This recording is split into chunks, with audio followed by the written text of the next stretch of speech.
Hello friends. Did you know nearly 80% of those who watch my videos aren't subscribed? If you enjoy these stories, please hit that subscribe button and leave a like. It really helps. Thank you for being here. By the way, where are you watching from? Let me know in the comments.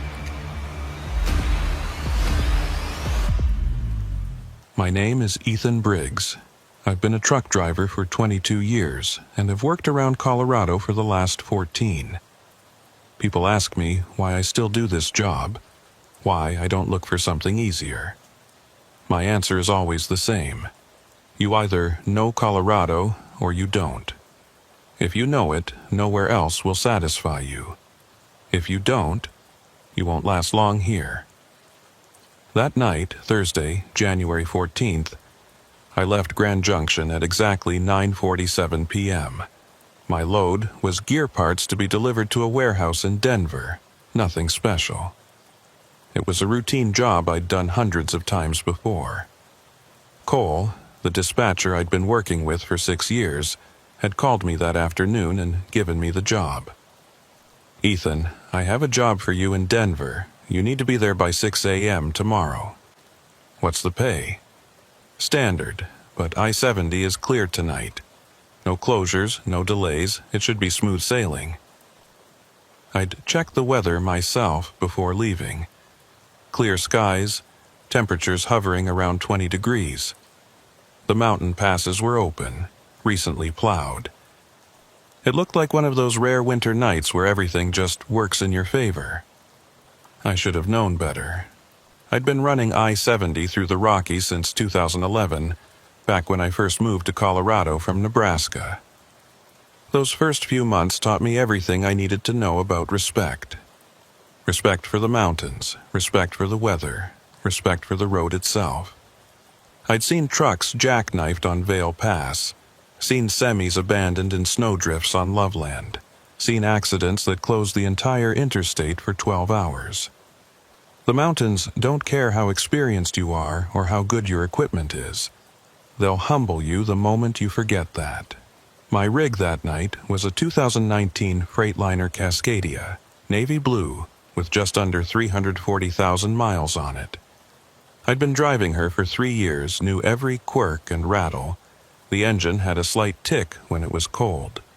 The passenger mirror vibrated above 65, and the heater took exactly 4 minutes to start blowing warm air. She wasn't perfect, but she was mine, and I trusted her completely. I merged onto I-70 eastbound just before 10 o'clock. The highway was almost empty, just a few scattered cars and one other semi about 2 miles ahead of me. His taillights were the only company I had as I started the climb toward the mountains. The radio was playing some 80s rock station out of Grand Junction, Springsteen or maybe Mellencamp, I don't remember exactly. The first hour was exactly what I expected. The road rose steadily as I approached Glenwood Canyon, those massive walls of rock rising up on either side of the highway. Even at night, even when you can't see them clearly, you can feel their presence. The way your headlights don't quite reach as far, the way sounds echo differently. It's like driving through a cathedral made of stone. I passed through Glenwood Springs around 10:45. The lights of the town scattered along the Colorado River below the highway. A few restaurants were still open, their neon signs reflecting off the dark water.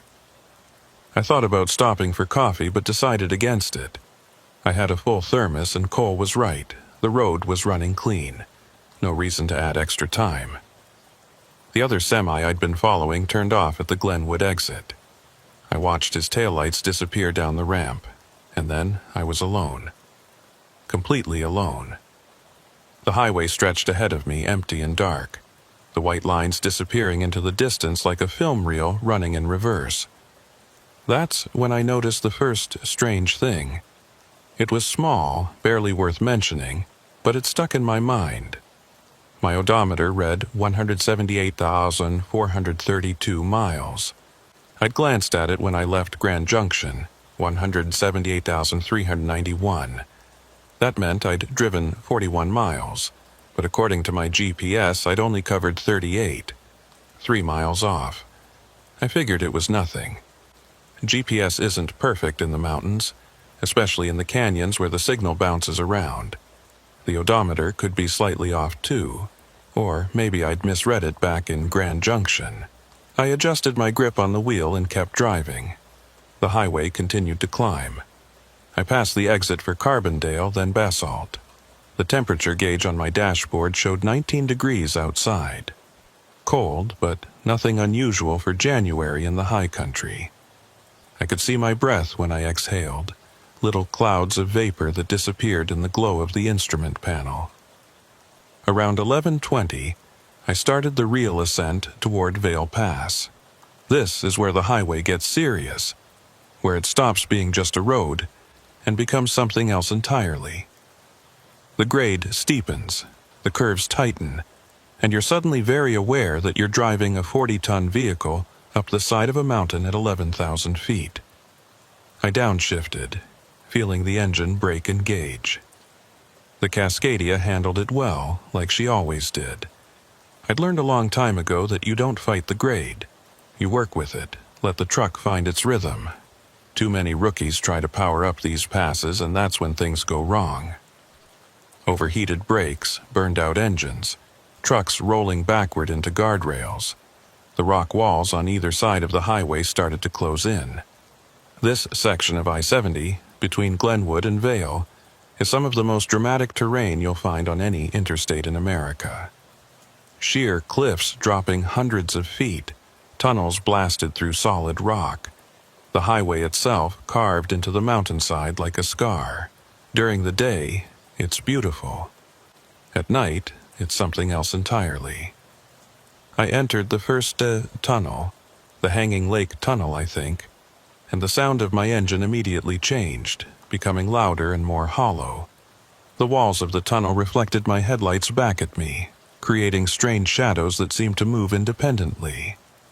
I've driven through this tunnel hundreds of times, but it never stops feeling slightly claustrophobic, like the mountain is closing around you just for a moment before spitting you back out the other side. When I emerged, I checked my mirrors out of habit. Empty highway behind me, empty highway ahead. Nothing but darkness and the steady white lines of the road. That's when I saw the second strange thing. My fuel gauge showed 3/4 full. I'd filled up completely in Grand Junction before leaving, and the tank on the Cascadia holds about 150 gallons. At my current speed and grade, I should have been using maybe 6 or 7 gallons per hour. I'd only been driving for about 90 minutes. The gauge should have shown nearly full, maybe down to 7/8 at most. I tapped the gauge with my finger, wondering if it was sticking. The needle didn't move. 3/4. I tried to think of an explanation. Maybe the fuel station's pump had shut off early, maybe I hadn't actually filled the tank completely. But I remembered watching the numbers tick by on the pump display. $387.42 for a full tank. I always filled it completely. Always had. I made a mental note to check the gauge again in another hour, and kept driving. The highway continued to climb, winding its way up through the darkness. I passed the exit for Eagle, barely visible in the night. Just a few scattered lights in the valley below. The clock on my dashboard read 11:58 p.m. Midnight came and went.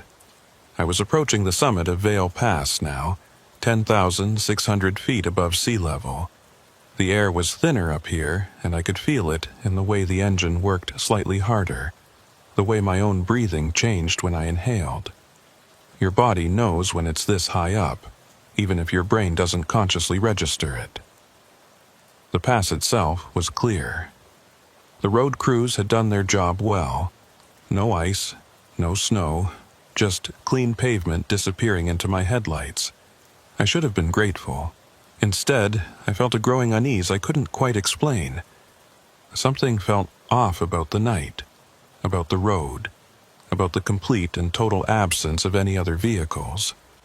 I'd driven I-70 at night plenty of times before. It was never exactly crowded, but there were always a few other trucks, always a few cars.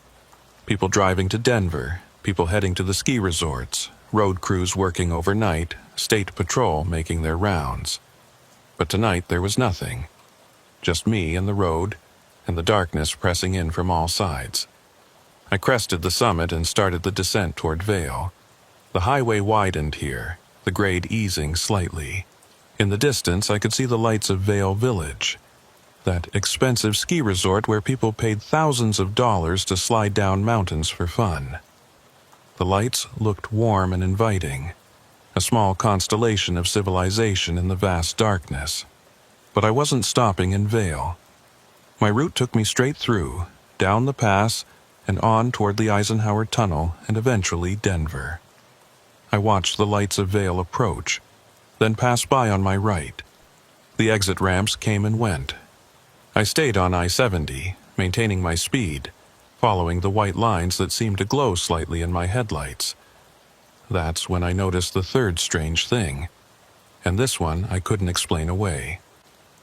My GPS showed that I was approaching the Eisenhower Tunnel, the long tunnel that cuts through the Continental Divide at 11,000 feet.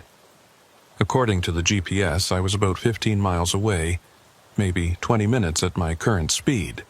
But that was impossible. I'd just crested Vail Pass. The Eisenhower Tunnel was at least 40 miles from Vail, maybe more. I knew this route like I knew my own name. There was no way I could be that close to the tunnel already. I looked at the GPS again, thinking maybe I'd misread it. But no, the little blue dot showing my position was clearly approaching the tunnel icon on the map. The distance read 14.7 miles to Eisenhower Tunnel. I checked my odometer, 178,511 miles. That meant I'd driven 79 miles since leaving Grand Junction. But Grand Junction to the Eisenhower Tunnel was about 150 miles. I was nowhere near halfway there yet. Something was wrong with my instruments. That was the only explanation. The GPS was glitching, the odometer was running fast. Maybe there was some electrical problem affecting all the gauges at once. I'd heard of that happening in older trucks. Some kind of voltage issue that made all the displays go haywire. But the Cascadia was only 5 years old, and I'd never had any electrical problems before. Everything else seemed to be working fine. The lights, the radio, the heater. Just the navigation and distance measurements seemed off. I decided to rely on landmarks instead. I knew this road well enough that I didn't really need GPS anyway. I'd watch for the exit signs, the distinctive features of the highway. That would tell me where I actually was, regardless of what my instruments said. The highway continued its descent. I was in that stretch between Vail and Copper Mountain now, a section of road I'd driven countless times. The rock walls were a certain way here. The curves had a certain rhythm. I knew this section, except something was different. The curves weren't quite where I expected them to be. The tunnels seemed slightly longer than I remembered. The rock formations on the sides of the highway looked familiar, but somehow wrong, like seeing your own face in a distorted mirror. I gripped the wheel tighter, trying to shake off the growing sense of wrongness that was settling over me. I was just tired, I told myself. Tired and letting my imagination run away with me. Colorado roads at night could play tricks on your perception, especially when you were alone and there was nothing to focus on except the road itself. The clock showed 1:33 a.m. I'd been driving for about 3.5 hours. At my speed, I should have been somewhere around Silverthorne or Frisco, approaching the Eisenhower Tunnel for real. But when I looked at the GPS, it still showed me only about 12 miles from the tunnel. The distance had barely changed. I tried the radio, thinking maybe hearing another human voice would help ground me. I scanned through the stations, but all I got was static. That wasn't unusual in the mountains. The peaks blocked signals, created dead zones where nothing came through clearly. I left it on the static for a while, finding something almost comforting in the white noise.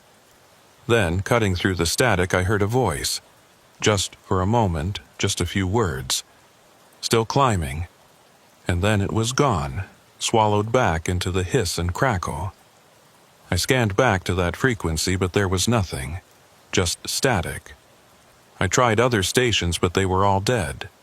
I turned the radio off, and the silence in the cab felt even heavier than before.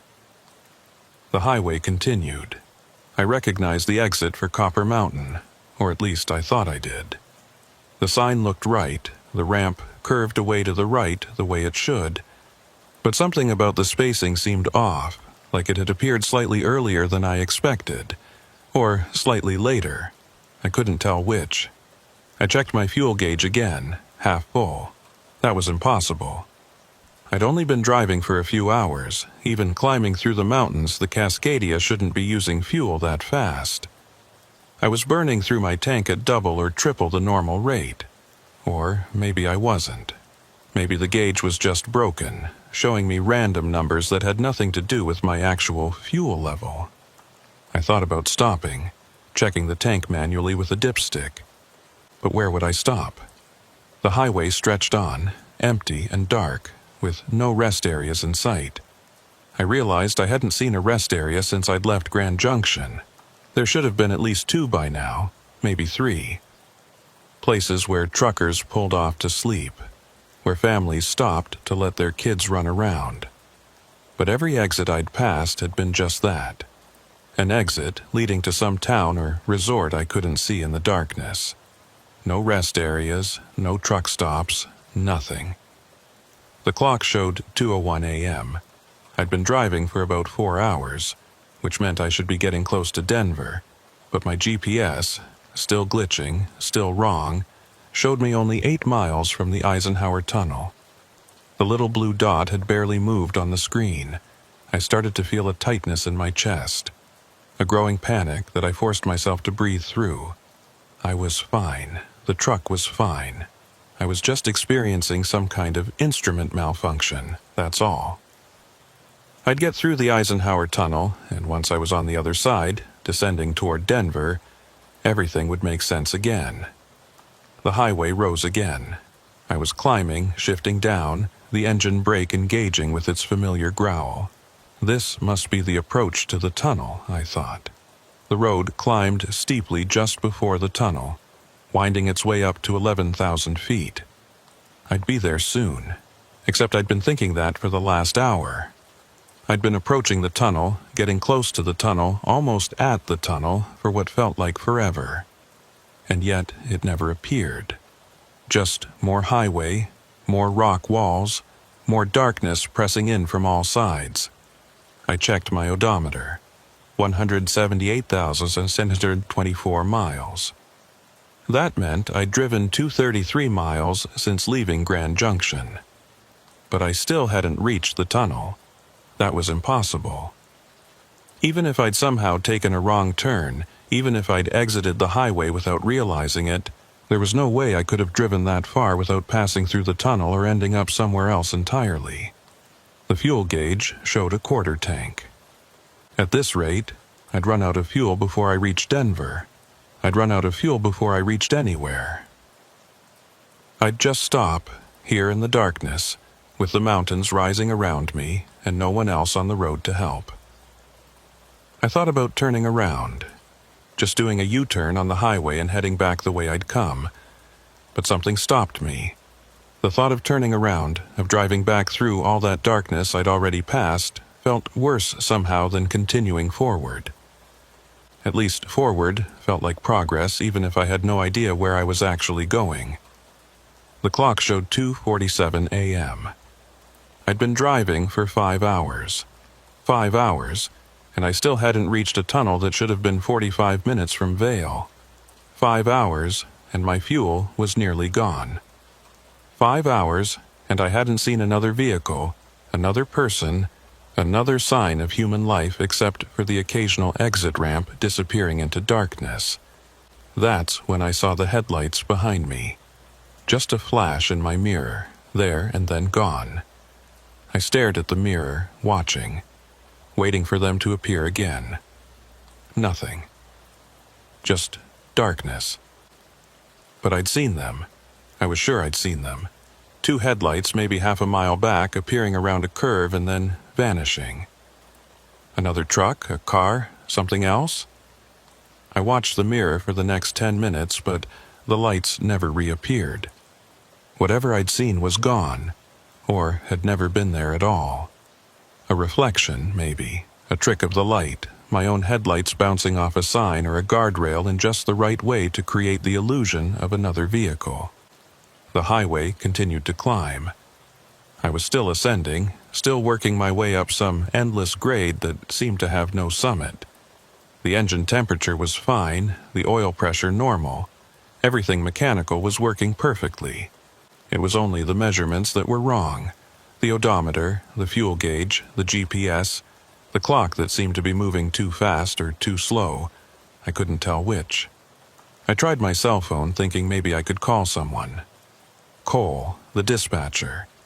Or just 911, tell them I was lost somehow, that something was wrong. But my phone showed no signal.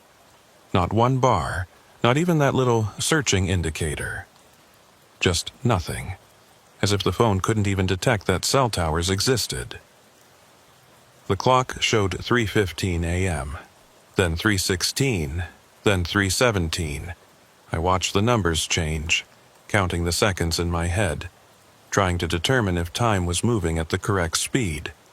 60 seconds between 3:16 and 3:17, 60 seconds between 3:17 and 3:18. Everything seemed normal, and yet nothing felt right. I saw a sign ahead, reflecting in my headlights. I slowed down slightly, trying to read it. Eisenhower Tunnel, 5 miles. Finally, 5 miles. 10 minutes, maybe 15, and I'd be through the tunnel, and this nightmare would be over. But 5 miles came and went. The tunnel never appeared. Just more highway, more rock walls, more endless darkness. I checked the GPS, 3.2 miles to Eisenhower Tunnel. I drove another 15 minutes. GPS, 2.8 miles to Eisenhower Tunnel.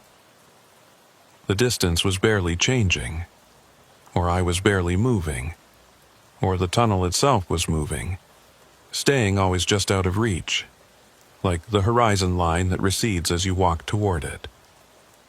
I thought about my wife Claire, asleep back home in our little house outside Grand Junction. She'd be angry that I hadn't called, but she'd be used to it too. I often lost signal in the mountains. Often didn't check in until I reached Denver. She wouldn't start worrying until morning, until 6 a.m. came and went without me delivering the load. And Cole, the dispatcher. He'd try calling me around 6:30, wondering where I was. He'd call the warehouse in Denver, find out I hadn't shown up. He'd try my cell, get no answer. Eventually, he'd call the state patrol, report a missing truck. They'd start looking for me, checking the obvious places first. Rest areas, truck stops, accident scenes. But I wasn't at any of those places. I was here, wherever here was, driving endlessly toward a tunnel that never got closer, burning fuel that shouldn't be burning, racking up miles that didn't exist on any map. The clock showed 4:03 a.m. The sky should have been starting to lighten by now, that pre-dawn glow that comes before sunrise. But it was still completely dark as it had been at midnight. No hint of light on the horizon, no stars visible through the windshield. Just darkness and the white lines of the road. My fuel gauge showed empty. The low fuel warning light had been on for the last 20 minutes. But the engine kept running. The truck kept moving forward. I should have coasted to a stop already. Should have been stranded on the side of the highway waiting for help that would never come. But I was still driving, still climbing, still chasing that tunnel that stayed forever out of reach. The engine coughed once, a slight stutter that I felt through the steering wheel. My hands tightened on the wheel, waiting for the power to die. for the Cascadia to finally run out of fuel and roll to a stop.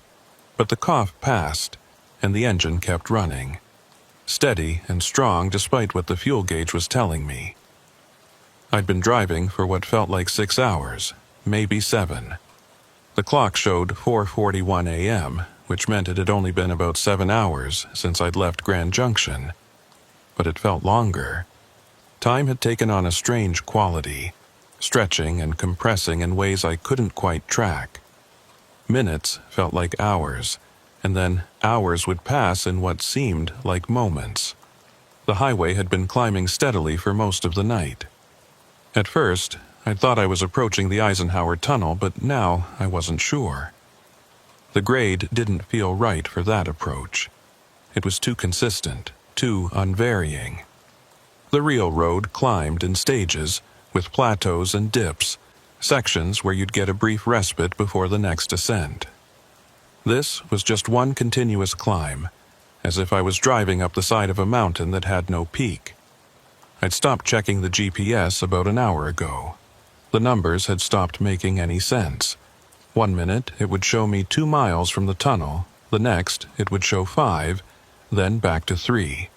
The little blue dot would jump around the screen, sometimes showing me on I-70, sometimes showing me in the middle of nowhere, sometimes showing me in places that didn't exist. The odometer had stopped working entirely. It still showed 178,124 miles, the same number it had shown for the last 2 hours. Either it had frozen, or I'd stopped covering distance in any meaningful way. I couldn't decide which possibility was worse. Outside, the rock walls continued to rise on either side of the highway. In my headlights, I could see patterns in the stone, striations and folds, the layered history of the Earth's crust. During the day, geologists loved these road cuts, the way they revealed millions of years of geological history. At night, they looked like something else, like teeth, or scales, or the walls of something's throat. I shook my head, trying to clear away the thought. I was letting my imagination run away with me. They were just rocks, just stone that had been here for millions of years and would be here for millions more. Nothing sinister, nothing alive. Just rock. But the shadows they cast in my headlights seemed to move in ways that couldn't be explained by the motion of my truck. They shifted and flickered, creating the impression of shapes that vanished when I looked directly at them. I kept my eyes on the road, refusing to focus on the periphery where the shadows danced. The temperature gauge showed 17 degrees outside. Cold, but I'd driven in colder. The heater in the Cascadia was working fine, keeping the cab at a comfortable 65 degrees, but I still felt cold. A chill that seemed to seep in from somewhere deeper than the winter air. Around 5 o'clock a.m., at least according to my possibly broken clock, I saw brake lights ahead, not headlights, but brake lights. Red tail lights cutting through the darkness, maybe a quarter mile up the road. Another vehicle. Finally, proof that I wasn't completely alone out here. I accelerated slightly, trying to catch up to them. They were moving, but slower than I was. I should have been able to close the distance quickly.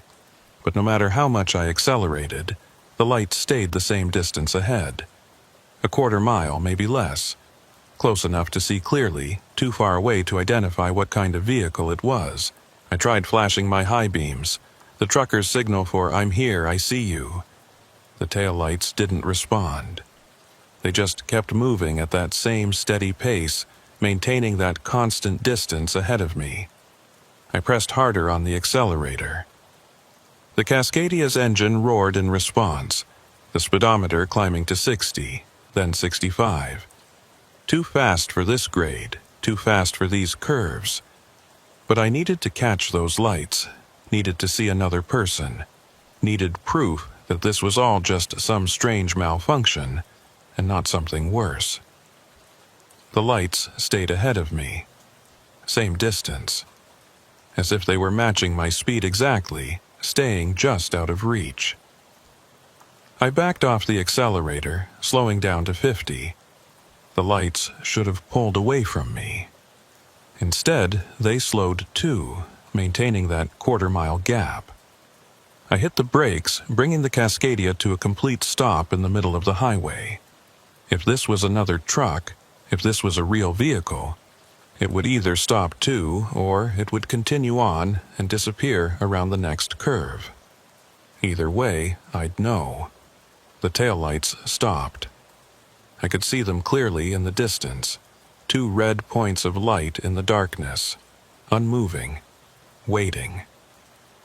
I sat there, engine idling, staring at those lights. My heart was hammering in my chest. This wasn't right. Real trucks don't stop in the middle of the highway for no reason. Real drivers don't match your speed perfectly, maintaining an exact distance. Real taillights don't wait for you. I put the truck in gear and started moving forward again, slowly this time.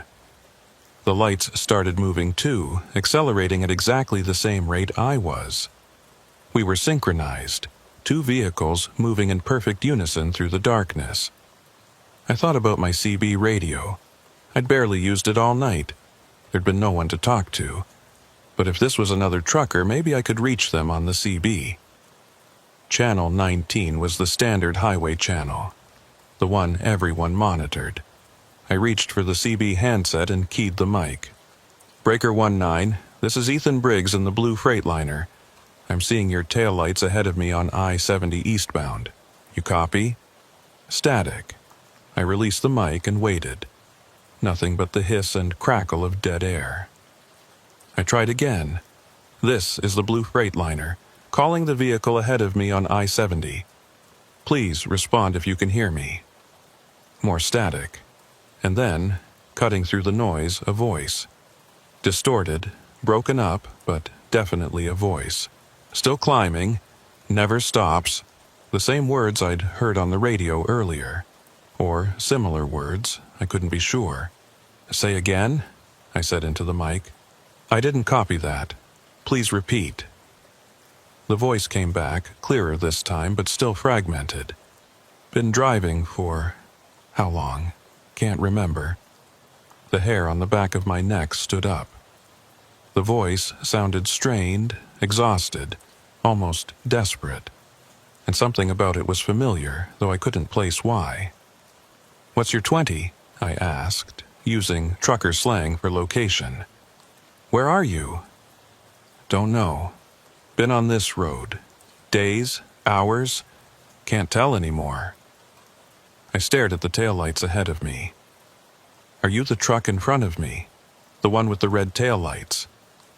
Static, then, look behind you. I checked my mirrors immediately, a reflex action. The highway behind me was empty. Nothing but darkness and my own red taillights reflecting off the rock walls. There's nobody behind me, I said into the mic. You sure? Check again. I checked again, staring hard into my mirrors. Still nothing. Just empty road disappearing into the darkness. I don't see anyone, I said. The voice was almost a whisper now, barely audible through the static. Neither did I. The radio went dead. Not static, just dead silence. I tried keying the mic again, but there was no response, no static, nothing. The CB had gone completely silent, as if it had been unplugged. I looked back at the taillights ahead of me. They were still there, still maintaining that perfect quarter-mile distance.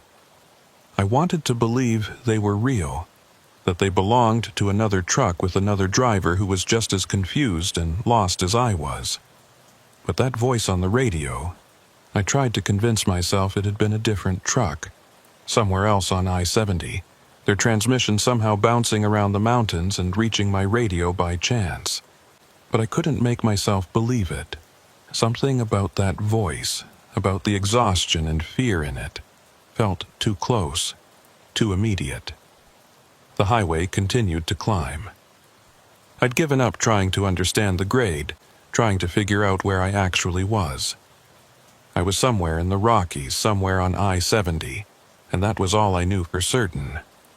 Everything else, The distance, the time, the fuel had stopped making any kind of sense. Around 5:30 a.m., the sky should have been getting lighter. Dawn in January came around 7 o'clock a.m. in Colorado, which meant the eastern horizon should have been starting to show that pre-dawn glow, that gradual lightening that comes before the sun actually rises. But the sky was still black, still completely dark. I thought about the physics of it. Even if I was somehow driving west instead of east, even if every sign and every GPS reading was wrong and I'd gotten completely turned around, the sky should still be lightening. The sun doesn't care which direction you're facing. Dawn comes everywhere at roughly the same time, at least within a few hours. But there was no dawn. Just the same darkness I'd been driving through for the last 7 hours, 8 hours, however long it had actually been. The taillights ahead of me suddenly veered right, as if the vehicle was taking an exit. I looked for an exit ramp, but there was none. The lights just moved to the right side of the highway, slowed down, and stopped at what looked like a pull-off or emergency stopping area. I slowed down as I approached, my heart racing. This was it. I was going to see what vehicle those lights belonged to. I was going to see another person, talk to another driver, confirm that I wasn't completely alone out here. The pull-off was just a widening of the shoulder, a place where trucks could stop in an emergency. The tail lights were clearly visible, maybe 50 yards ahead of me now. I could see the outline of a vehicle in my headlights. It looked like a semi, similar to mine, dark-colored, hard to tell exactly in the darkness. I pulled over behind it, leaving about 20 feet of space between us. I put the Cascadia in park and sat there for a moment, staring at the truck ahead of me. Its engine was running. I could see the exhaust vapor in the cold air, but I couldn't see anyone in the cab. The windows were dark. I debated what to do. Every instinct told me to stay in my truck, to not get out, to not approach that vehicle. But I needed to know. I needed to see another person, needed confirmation that this was all real and normal and explainable. I opened my door and stepped out into the cold. The air hit me like a physical force, colder than 17 degrees. Much colder. Cold enough to burn my lungs when I breathed in. I should have grabbed my jacket from behind the seat, but I'd left it there in my haste to get out.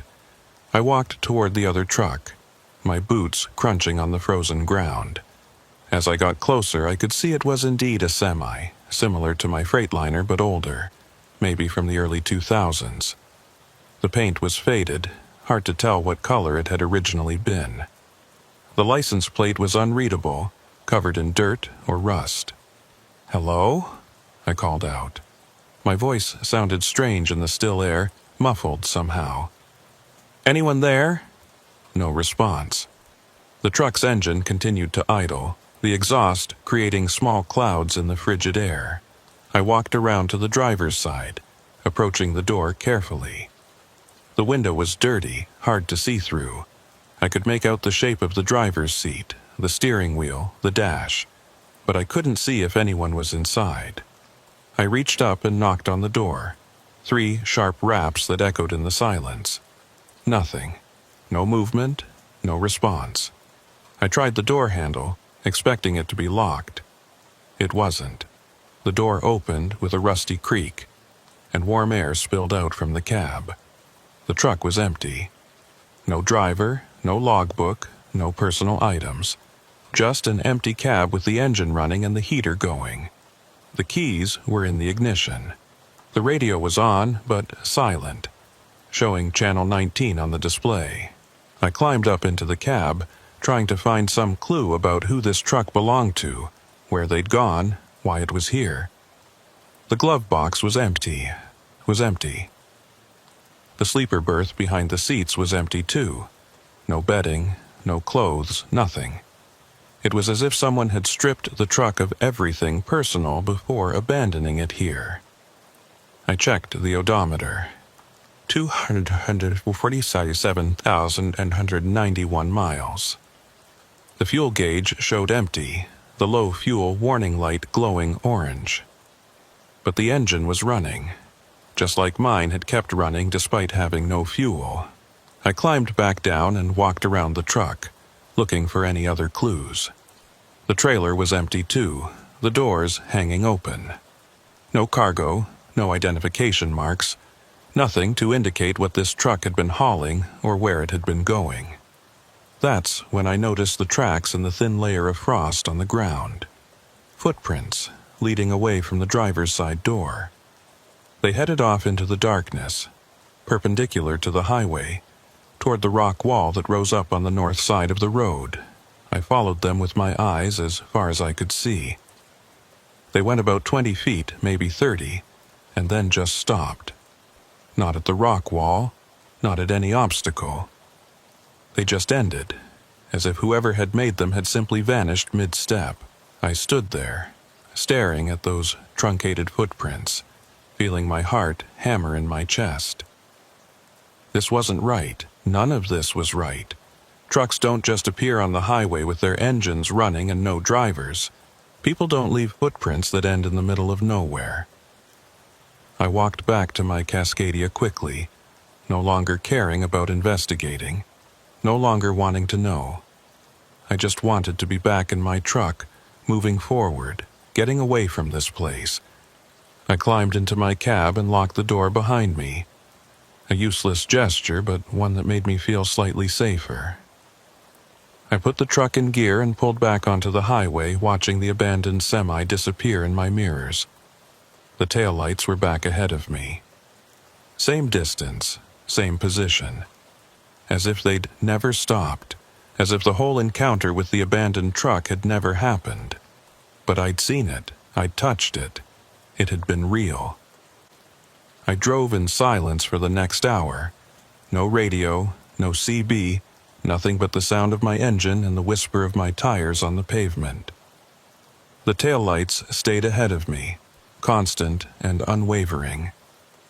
Around 6:30 a.m., according to my clock, I saw a sign, Eisenhower Tunnel. Miles. The same sign I'd been seeing for hours. The same promise of an end to this climb, this endless ascent through the darkness. But this time, something was different. This time, I could see a faint glow ahead, a lighter patch in the darkness. Not daylight, not yet, but something. A change in the quality of the darkness. A suggestion that maybe there was an end to this after all. The taillights ahead of me seemed to accelerate, pulling away slightly. For the first time all night, they were moving independently, not matching my speed exactly. They were heading toward that glow, toward whatever was ahead. I accelerated too, chasing them, desperate to reach that light. The glow grew brighter as I approached, and I could see now that it was the tunnel entrance. The Eisenhower Tunnel, finally, after all these hours. The lights that lined the tunnel entrance were on, creating that characteristic glow that was visible from miles away. The taillights ahead of me entered the tunnel and disappeared. I was maybe half a mile behind them now, close enough that I should catch up once we were both in the tunnel, close enough to finally see what vehicle they belonged to, close enough to maybe get some answers. I entered the tunnel and everything changed. The sound hit me first. My engine, which had been running smoothly for hours, suddenly seemed incredibly loud in the confined space of the tunnel. The sound bounced off the walls, creating echoes and reverberations that made it hard to think. The tunnel should have been 1.7 miles long. I'd driven through it hundreds of times, 8 minutes at cruising speed, maybe 10 if there was traffic. A straight shot through the Continental Divide, boring and routine. But something was wrong with the perspective. The tunnel seemed to stretch ahead of me farther than it should. The far end, just a distant point of light that didn't seem to get any closer as I drove. The walls were the same rough-hewn rock, the same curved ceiling, the same lights at regular intervals. But the distance felt wrong. The taillights I'd been following were gone. I should have been able to see them ahead of me, their red glow reflecting off the tunnel walls. But there was nothing. They'd vanish the moment I entered the tunnel, as if they'd never existed at all. I checked my speedometer. 55 miles per hour. A steady speed, not too fast, not too slow. I should have been covering a mile every 65 seconds or so. I counted in my head, watching the lights pass by overhead. 1 minute, 2 minutes, 3 minutes. The far end of the tunnel didn't seem any closer. 5 minutes, 8 minutes, 10 minutes. I should have been through the tunnel by now, emerging on the eastern side of the Continental Divide, beginning the long descent toward Denver. But I was still in the tunnel, still driving, still seeing the same rough walls and curved ceilings stretching endlessly ahead. The lights overhead started to flicker. Not all of them, just occasional lights here and there. They'd dim for a moment, then come back to full brightness, then dim again. I'd seen lights flicker in the tunnel before. Electrical issues, maintenance problems. But never in this pattern. Never this many at once. I checked my odometer out of habit, forgetting that it had stopped working. To my surprise, it was moving again, 178,675 miles. Then 178,826. Then 178,627. I was covering distance again, the numbers ticking up steadily with each passing moment. But the tunnel didn't end. I drove for another 15 minutes, 20 minutes, watching the odometer climb while the far end of the tunnel stayed exactly the same distance away. It was as if I was on some kind of treadmill, covering miles without actually going anywhere. My fuel gauge flickered and jumped from empty to full, then back to empty, then to 3/4. The needle moved randomly, unable to settle on any particular reading. Whatever electrical problem had plagued my instruments all night was getting worse. I tried the CB radio again. "This is Ethan Briggs, eastbound in the Eisenhower Tunnel. If anyone can hear me, please respond." Static. But there was something else underneath the static, a sound I couldn't quite identify. It was rhythmic, almost like breathing, heavy, labored breathing, as if someone was running or struggling. "Hello?" I said into the mic. "Is someone there?" The breathing continued, becoming slightly louder. And then, cutting through it, that same voice I'd heard before. "Still driving. Can't stop. If you stop, the transmission cut off." I waited, but there was nothing more. Just the breathing, steady and mechanical. "If I stop, what?" I said into the mic. "What happens if I stop?" No response.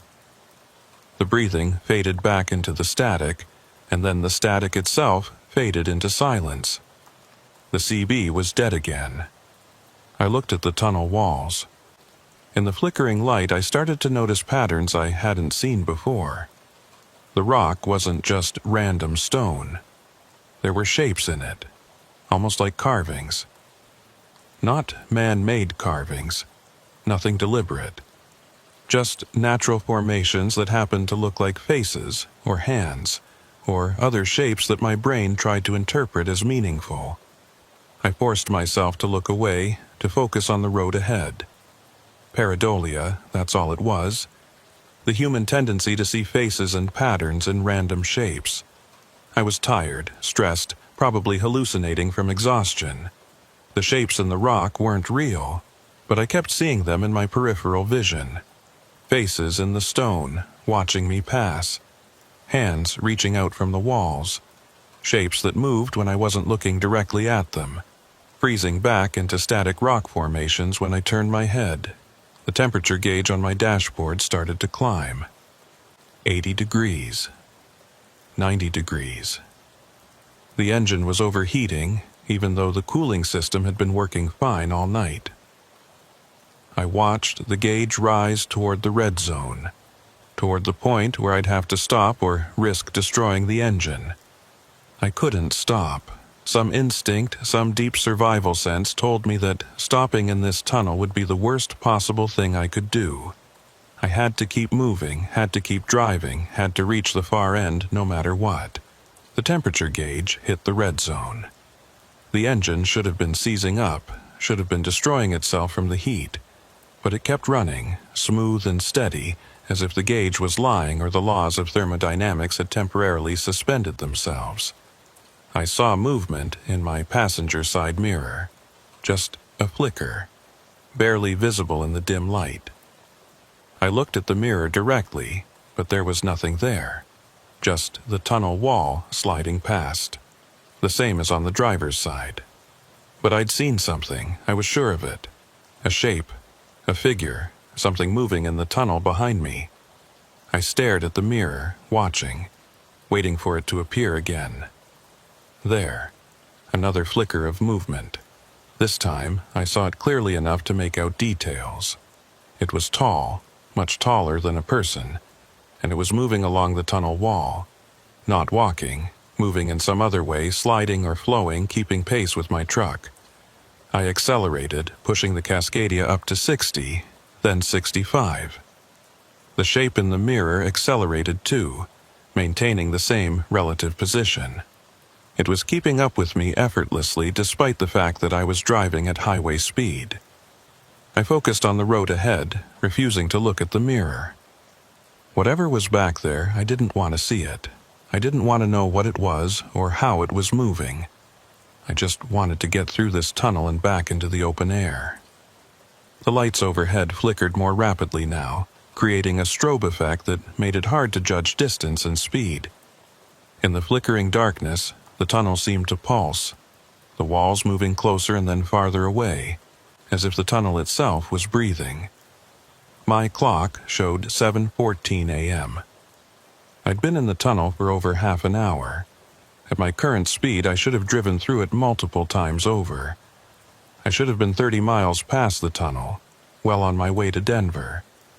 But I was still here, still surrounded by rock, still seeing that distant point of light that never got closer. The breathing on the CB radio started again, even though I hadn't keyed the mic. It came through the speaker uninvited, loud enough to be heard over the engine noise, that same heavy, labored breathing, as if something was struggling with great effort. And then, mixed in with the breathing, I heard other sounds. The rumble of a truck engine, slightly different from my own. The hiss of air brakes, the creak of a suspension. It sounded like another truck, driving somewhere nearby, close enough for its sounds to be picked up on the radio. "Who's there?" I said, not bothering with the mic this time. "Who is that?" The breathing paused. A moment of silence. Then the voice came back, clearer than before. "Been here so long? Forgot my name?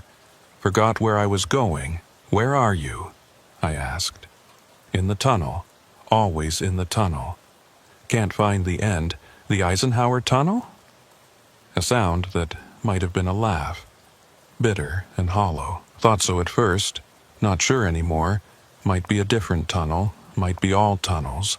I didn't know what that meant, but the way the voice said it made my skin crawl. All tunnels. As if every tunnel was the same tunnel.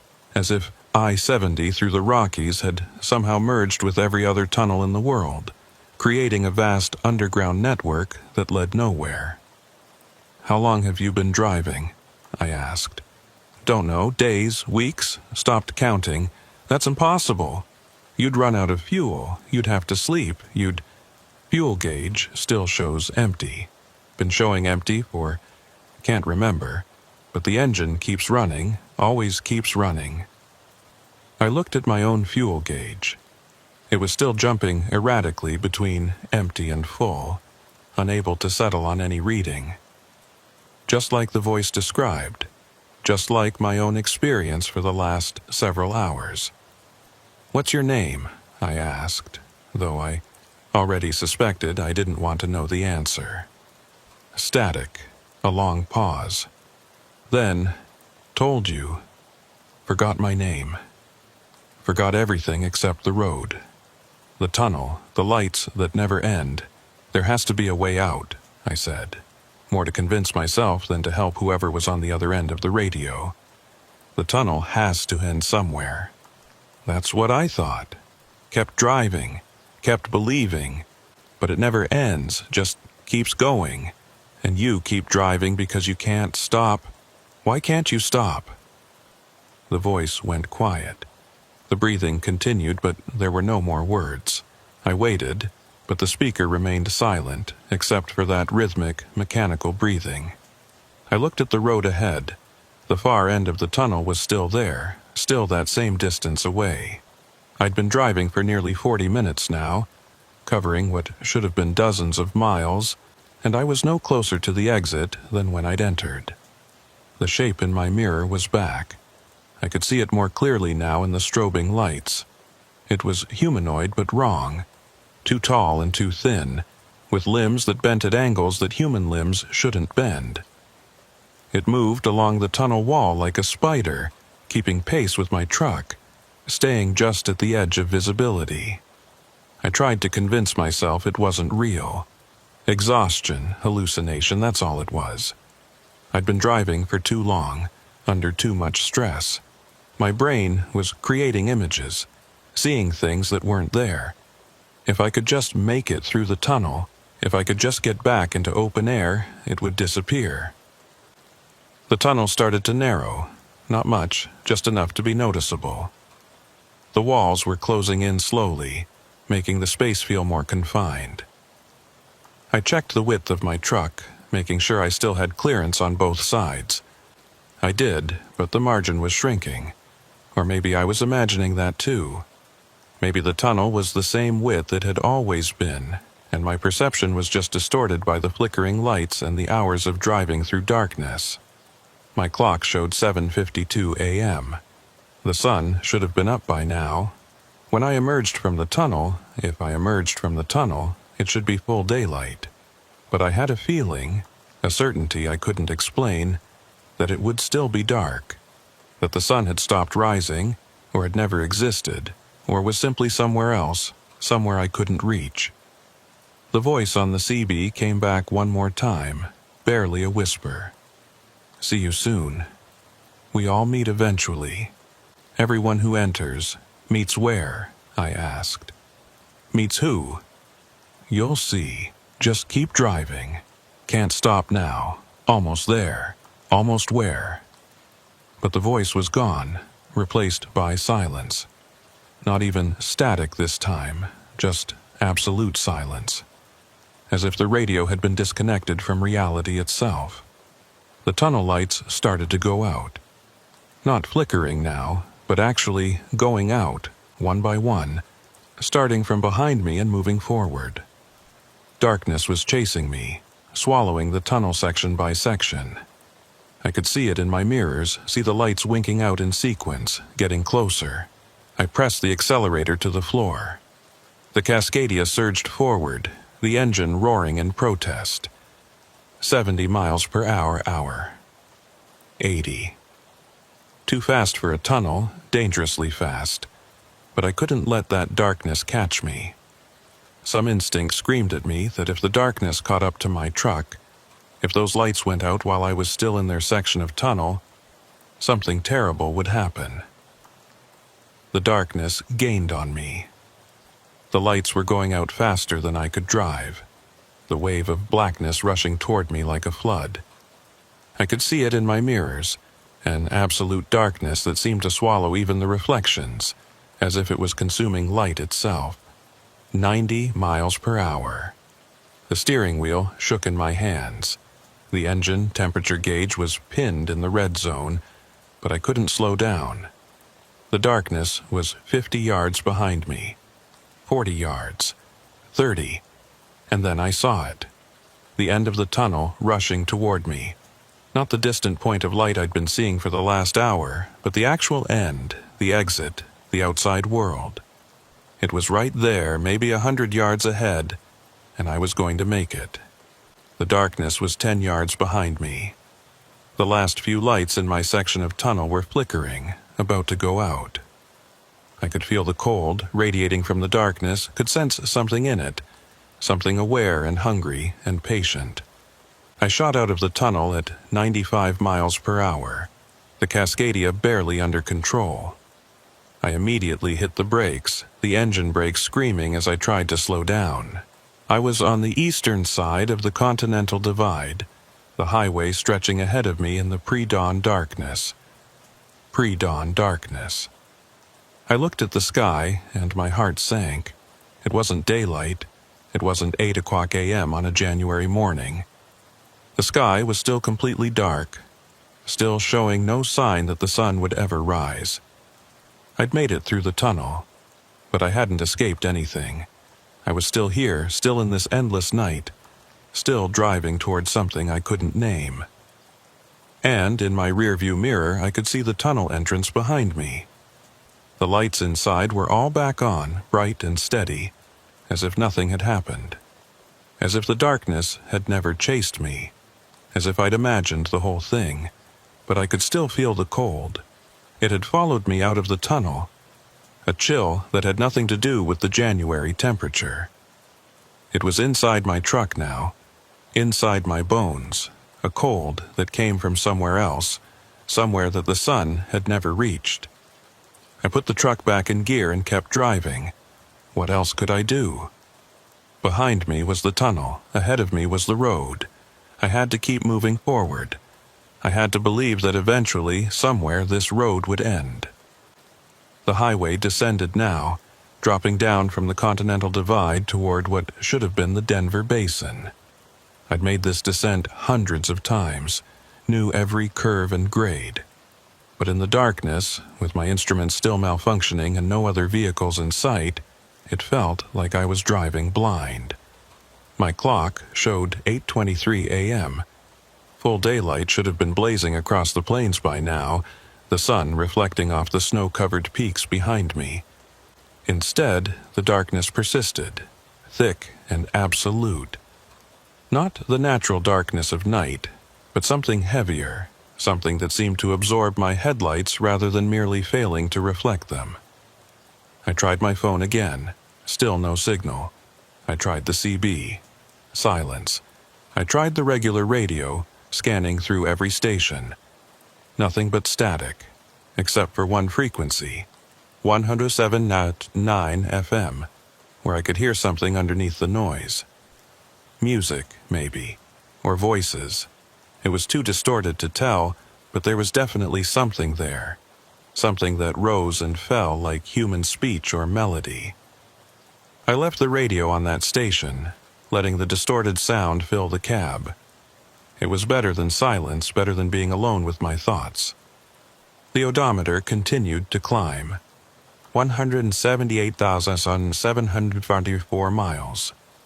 I'd driven over 300 miles since leaving Grand Junction, though my GPS, when I checked it, still showed me only about 60 miles from where I'd started. The numbers had stopped making any kind of sense. According to the GPS, I was approaching Georgetown, a small mountain town about 40 miles from Denver. I should have passed through Georgetown hours ago, long before I even reached the tunnel.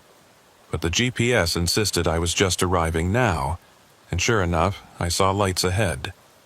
Town lights scattered along the hillside the way Georgetown's lights always looked from the highway.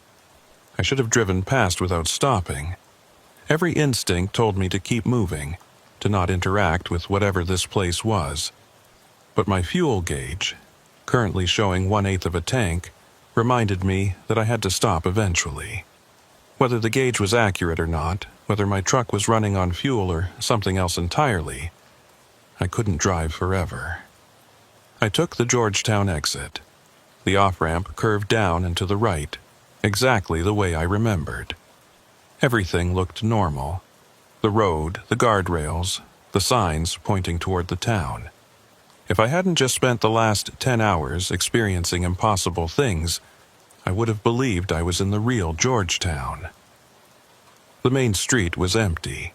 No cars, no pedestrians, no signs of life except for the lights burning in the windows of buildings. I drove slowly through town, looking for a gas station. I found one. The Shell station on the east end of town, the one I'd stopped at dozens of times before. I pulled up to the pumps and shut off my engine.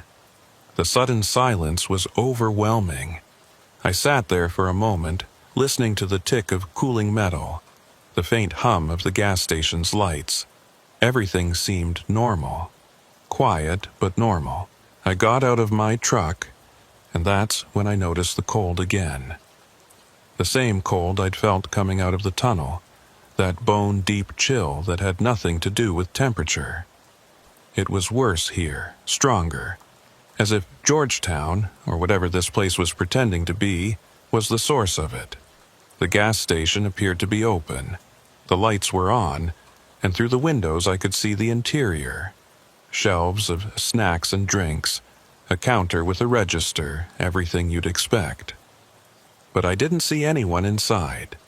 No clerk, no customers, no one. I approached the door slowly. It opened with electronic chime, the same cheerful ding you'd hear in any gas station. I stepped inside and immediately felt wrong about the decision. Everything was too perfect. The shelves were fully stocked, every product aligned and facing forward. The floor was spotless. The coffee machine behind the counter had a fresh pot brewing, the dark liquid dripping into the carafe. But there was no one here. No sign that anyone had been here recently. "Hello?" I called out. My voice echoed strangely in the small space. "Anyone here?" No response. I walked to the counter thinking maybe the clerk was in the back room. There was a small bell with a sign, "Ring for service." I rang it, and the tinny sound seemed too loud, too harsh. I waited. Nothing. No one came from the back. No one appeared from anywhere. I looked at the register. It was on, the display showing $0, and waiting for a transaction. I could ring myself up, could grab what I needed, and pay for it, and leave. But something stopped me. Something about the perfection of this place, the absolute absence of any human presence, made me not want to touch anything. I turned to leave, and that's when I saw it. On the window, written in what looked like condensation, were words, "Still climbing." The same words I'd heard on the CB radio. The same phrase that had been repeated throughout this endless night. But I hadn't written it. There'd been no condensation on the window when I'd entered. I backed toward the door, keeping my eyes on those words. They began to fade as I watched, the letters disappearing one by one, as if whatever force had written them was erasing them. Within seconds, they were gone completely, leaving just a clean, clear window. I left the gas station without looking back. I climbed into my truck, started the engine, and pulled back onto the main road. I didn't need gas. I'd drive until the truck stopped running, and if it never stopped running, then I'd just keep driving. As I passed through Georgetown, I noticed something else. The buildings weren't quite right. They looked like Georgetown's buildings, the same architecture, the same colors, the same general layout, but they were slightly off, like a copy made from memory rather than from direct observation. Windows in the wrong places. Doors that were too narrow or too wide. Details that were almost right, but not quite. And in every window, I saw lights. But I never saw people. No shadows moving inside the buildings. No cars parked on the streets. No signs of life anywhere. Just lights burning in empty buildings, illuminating nothing. I reached the end of town and merged back onto I-70 eastbound. The highway rose ahead of me, climbing again. This made no sense. The highway should have been descending here, dropping down toward the plains. But it was climbing, the grade increasing, as if I was heading back up into the mountains. My GPS had stopped working entirely. The screen showed nothing but a blue void. No roads, no landmarks. Just empty space with a small blue dot in the center. The dot was me, apparently, existing in a place that the GPS couldn't recognize or map. I checked my mirrors and saw something that made my blood run cold. Headlights. Multiple sets of headlights, maybe a dozen or more, all following me at exactly the same distance. They'd appeared the moment I'd left Georgetown, as if they'd been waiting for me. I accelerated. The headlights accelerated too, maintaining their perfect spacing. I slowed down. They slowed down. We were all synchronized again, all moving together through the darkness like a convoy of ghost trucks. I grabbed the CB mic, not really expecting it to work. "This is Ethan Briggs. Who's following me?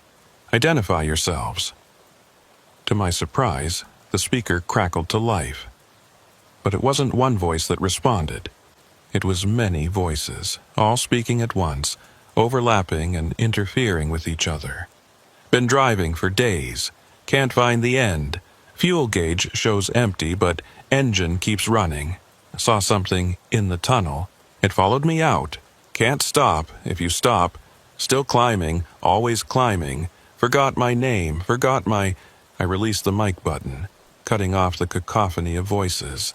But they continued anyway, bleeding through the speaker without me keying the transmission. Dozens of truckers, maybe hundreds, all describing the same experience. All trapped on this road, all driving through the same endless night. And I understood then what had happened. What was still happening. This wasn't a malfunction. This wasn't a hallucination from exhaustion. This was something else. Something that had been waiting in the Colorado mountains for who knows how long. A road that never ended. A night that never gave way to day. A journey that, once started, couldn't be stopped. The voices on the CB began to synchronize, their overlapping words forming a rhythm, almost a chant. "Still climbing, can't stop, still climbing, can't stop." I looked at my fuel gauge. Empty. I looked at my odometer. It had stopped again, frozen at 178,891 miles. I looked at the clock. 8:47 a.m., the numbers not changing, not ticking forward. Time had stopped, or I'd left time behind, or time had never existed on this road at all. The highway climbed ahead of me, disappearing into the darkness. Behind me, the headlights followed. A long chain of trucks driven by voices without names. Truckers who'd forgotten everything except the road and the endless climb and the darkness that never lifted. I should have been terrified. Some part of me was terrified. But another part, a growing part, felt something else. Acceptance, maybe. Or resignation, or just the exhaustion of fighting against something that couldn't be fought. My hands stayed on the wheel. My foot stayed on the accelerator. The Cascadia kept running, kept climbing, kept following the white lines that led nowhere and everywhere at once. I thought about Claire. Wondered if she was looking for me. I thought about Cole, the dispatcher. Wondered if he'd reported me missing. I thought about the other trucks that must have disappeared over the years, over the decades maybe. How many drivers had entered this road and never come back? How many were still here, still driving, still following those white lines? The voices on the CB faded to a murmur, then to silence. The headlights behind me began to spread out, each truck finding its own pace, its own rhythm. We were all alone together, each of us trapped in our own cab, our own private darkness, but connected by this road that had no beginning and no end. I reached for my thermos of coffee, but it was empty. I couldn't remember drinking it, couldn't remember when I'd last eaten or slept. Those things seemed irrelevant now. Part of a world I'd left behind when I'd entered the pass. The pass. That's what it was. Not the Eisenhower Tunnel, not Vale Pass, not any specific location. Just the pass. The passage from one state to another, one existence to another. And like all passages, it only went one way. The highway continued to climb. My truck continued to follow it. In the rearview mirror, I could see the tunnel entrance, impossibly far behind me, but still visible, its lights burning in the darkness. And I realized I could still see all of it. Georgetown, the tunnel, even the abandoned truck I'd found hours ago. All of it was still there, all visible at once, as if distance had lost its meaning. I was everywhere on this road at the same time. I was entering the pass, climbing through the tunnel, emerging on the other side, driving through Georgetown, ascending into the mountains. All of it happening simultaneously, my truck existing in all places and no place, my journey both ongoing and finished and never ending. The cold had settled deep into my bones now. I no longer noticed it, no longer felt it as something separate from myself. It was just part of the experience, part of the road, part of whatever I was becoming. I glanced at my passenger seat and saw something that hadn't been there before. A logbook, old and worn, filled with entries and handwriting I didn't recognize. I picked it up, one hand still on the wheel, and flipped through the pages. Dates from years ago, decades ago, routes that were familiar but wrong, destinations that didn't exist, and the same phrase repeated over and over in different handwriting, different pens, different degrees of desperation. Still climbing. I looked at the last entry, written in shaky letters that trailed off the page. Forgot my name. Forgot where I was going. But I remember the road. I'll always remember the road. There was a pen clipped to the logbook. I pulled over to the shoulder, though I didn't really stop moving, couldn't stop moving, and opened to a blank page. My hand moved almost automatically, writing words I didn't consciously choose. January 14th, Ethan Briggs, Grand Junction to Denver. Standard run, I-70 eastbound. Something wrong with the pass, can't find the end. Truck still running, fuel gauge empty. Others here too. I can see their lights. I stopped writing. I didn't know how to finish the sentence. We're all what? Trapped, lost, transformed? All of those things and none of them? I closed the logbook and set it back on the passenger seat. When I looked back at the road, I saw something new ahead. Not the tunnel, not Georgetown, but something else. A light brighter than the tunnel entrance, brighter than anything I'd seen in hours. It pulled me forward. I accelerated toward it without thinking, without choosing. The Cascadia surged ahead, the engine roaring, the speedometer climbing. 70, 80, 90. The light grew brighter, filling my windshield, filling my vision, filling everything. And then I was through it, and I was back at the beginning. Grand Junction. 9:47 p.m. My dispatcher Cole on the radio. Ethan, I got a Denver run for you. Needs to be there by 6 a.m. I looked at my odometer. 178,391 miles. My fuel gauge, full. My clock, exactly as it should be. Everything reset, everything beginning again. But I remembered. I remembered the tunnel, remembered Georgetown, remembered the voices in the cold and the endless climb. I remembered all of it, and I knew I was going to do it again.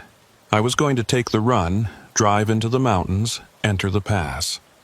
Not because I wanted to, but because I had to. Because this was the route now, the only route. Because I was part of it now, part of the road, part of the endless loop of trucks and drivers and nights that never ended. My hand reached for the CB mic. Yeah, Cole, I'll take it. Great. I-70's running clean tonight. Should be smooth. I pulled out of Grand Junction at exactly 9:47 p.m., my headlights cutting through the darkness. Ahead of me, the highway stretched towards the mountains, toward the pass, toward the tunnel that had no end, and the road that climbed forever. In my rear-view mirror, I caught a glimpse of my own eyes. They looked different, hollow, distant, like I was looking at myself from somewhere far away, from somewhere I could never reach again. I turned my attention back to the road. The white lines glowed in my headlights, leading me forward, leading me up. Behind me, I knew others would follow. They always did. The pass was always hungry, always waiting, always pulling in new trucks, new drivers, new voices to add to the chorus on Channel 19. And somewhere ahead, somewhere in the darkness, something was waiting for me. Something I'd met before and would meet again. Something that lived in the space between miles, in the gaps between seconds, in the cold that followed you out of tunnels that should have ended long ago. The highway climbed. I climbed with it. And in the distance, faint but growing clearer, I could hear the voices starting up again on the CB, that familiar chant that was both warning and welcome. Still climbing, can't stop. Still climbing, can't stop. I didn't reach for the mic. I didn't need to. I was already part of the chorus. I was already home.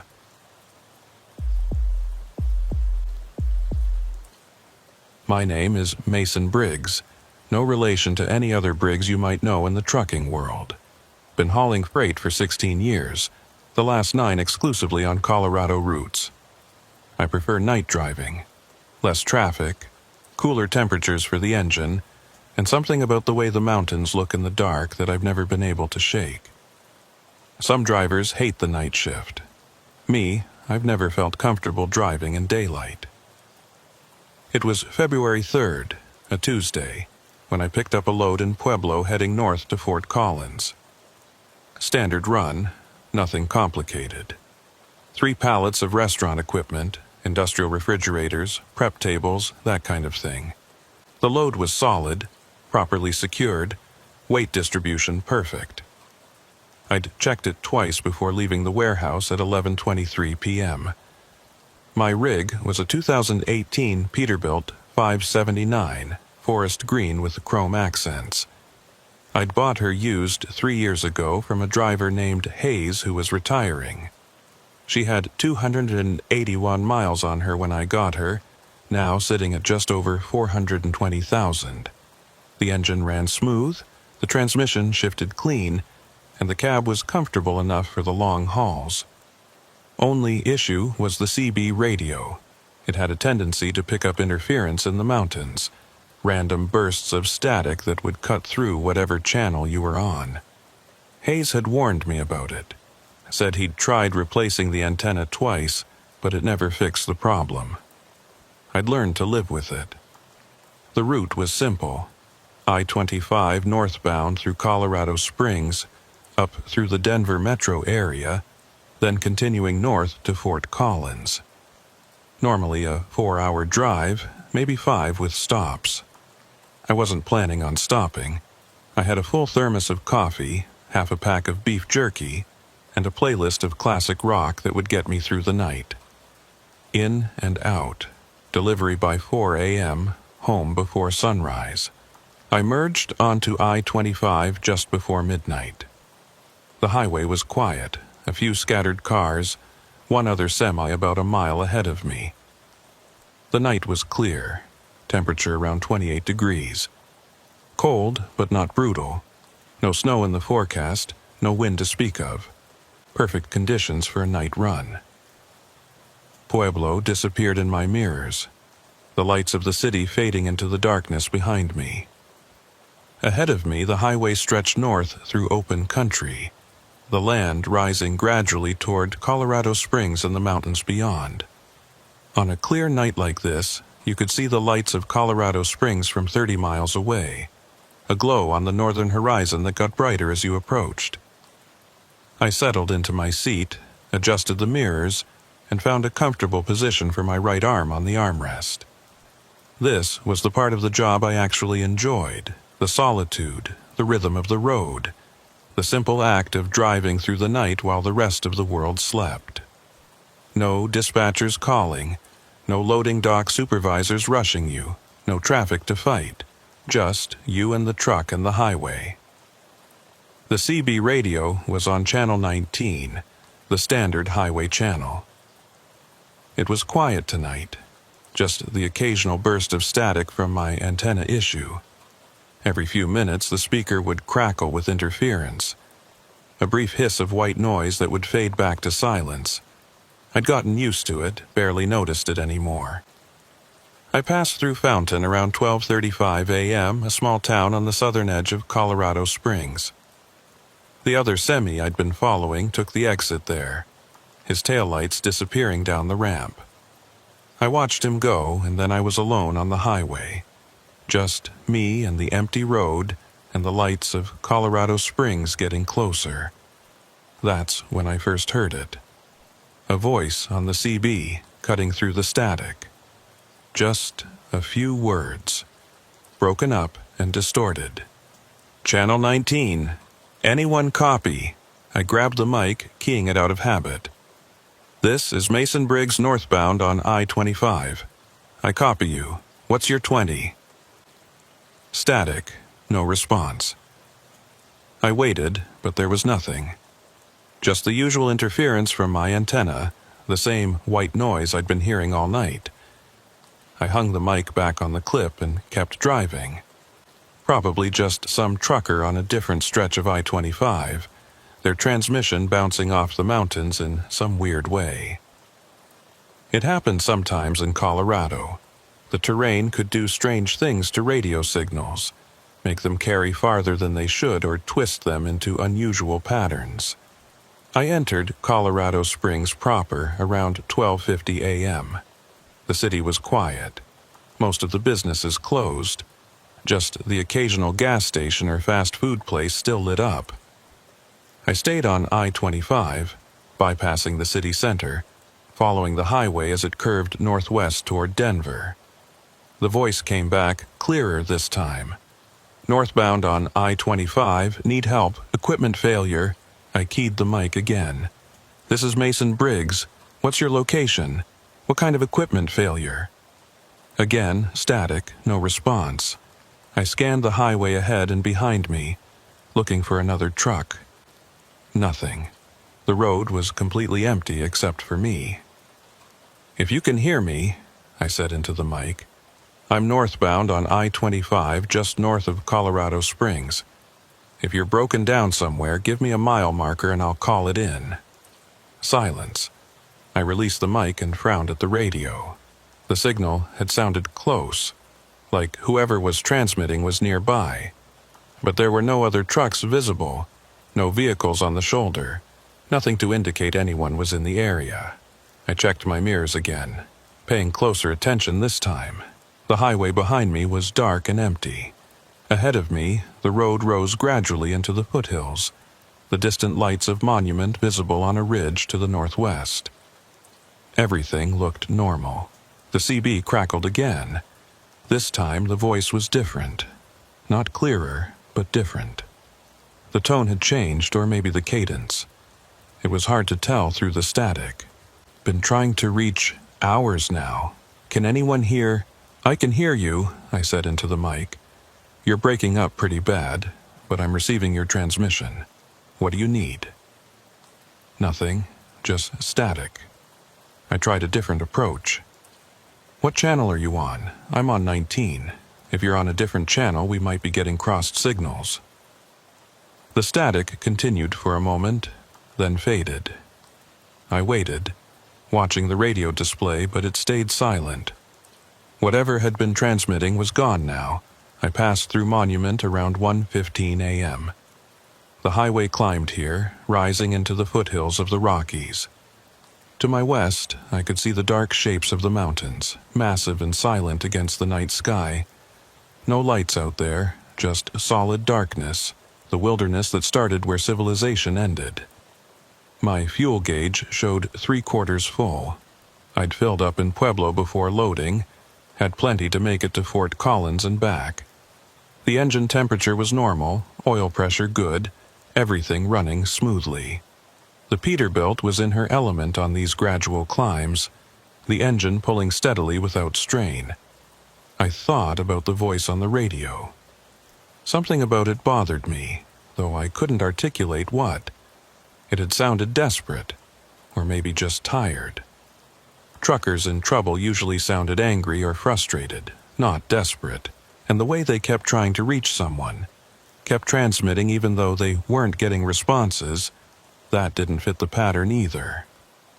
Most drivers would try a few times, then switch to a phone if the radio wasn't working. Unless their phone wasn't working either. Unless they were somewhere without cell service. Somewhere remote. But I-25 through this stretch had decent coverage. I pulled out my phone and checked. 4 bars. Full LTE. If someone was broken down on this highway, they could call for help. The voice came back, and this time it made me grip the steering wheel harder.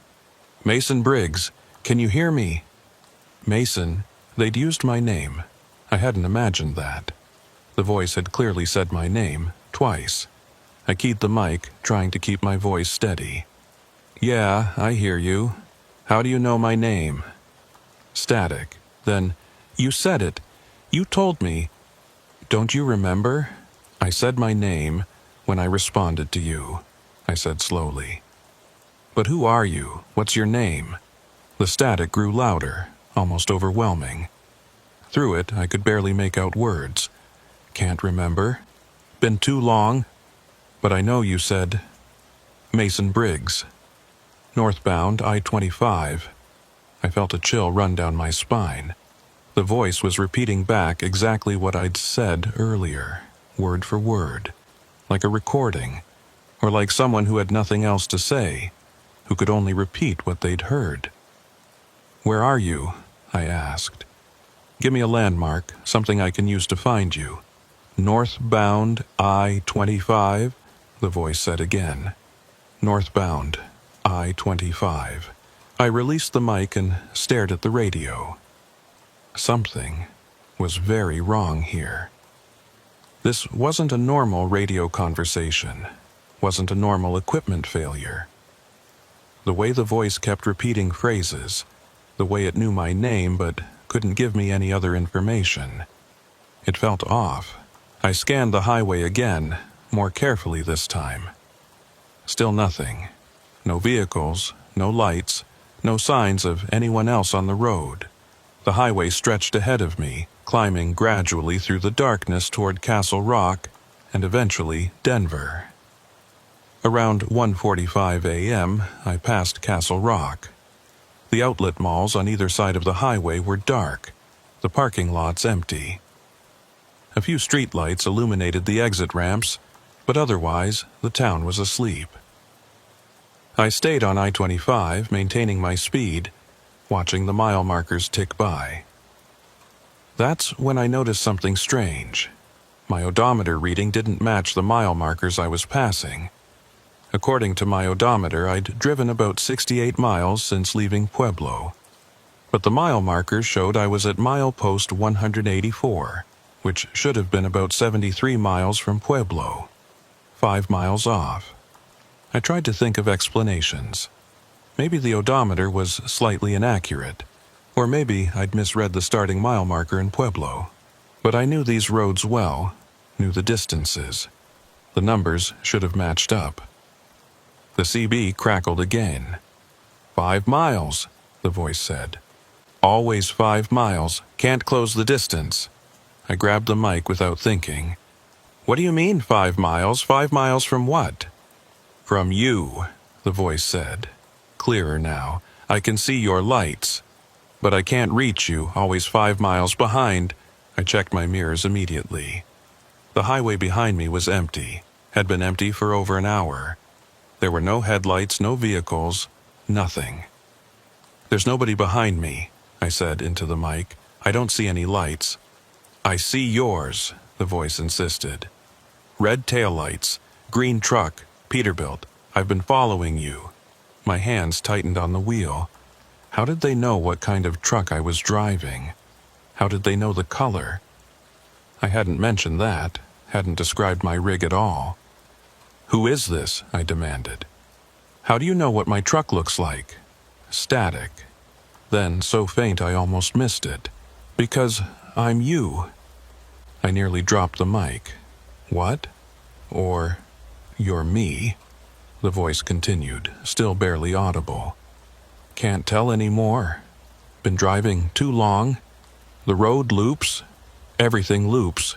You're not making sense, I said, trying to keep my voice calm. Just tell me where you are and I'll... Where you are? The voice interrupted.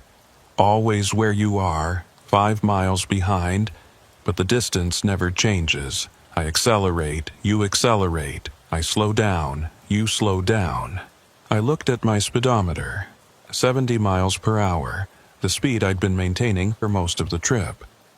I'd been using cruise control, holding a steady pace. If someone was actually behind me, matching my speed exactly, they'd have to be using cruise control too, or they'd have to be... I pushed the thought away. This was just some kind of radio prank, or maybe someone having a mental breakdown. It wasn't real. It couldn't be real. Listen, I said into the mic. I don't know what's going on with you, but happened to you too, the voice cut in. Started with the static, then the voice. Then you realized the highway doesn't end. It just loops, and you're stuck. We're all stuck. I hung up the mic and turned off the CB radio. My heart was pounding, my palms sweaty on the steering wheel. This was getting too weird, too unsettling. Better to just drive in silence, complete the delivery, and forget this whole thing happened. But even with the radio off, I could still hear it. Faintly, impossibly, the voice was still coming through the speaker. Not as loud as before, but definitely there. Can't turn it off, the voice whispered. Tried that, doesn't work. It follows you, always follows. I reached over and physically disconnected the CB's power cable, pulling it right out of the unit. The display went dark. The speaker went silent. I drove in silence for the next 10 minutes, forcing myself to focus on the road, on the simple act of driving. The highway continued north, passing through the southern suburbs of Denver. Lights appeared on either side of the road. Houses, businesses, gas stations. Civilization. Normal, everyday civilization. My hands stopped shaking. My heartbeat slowed.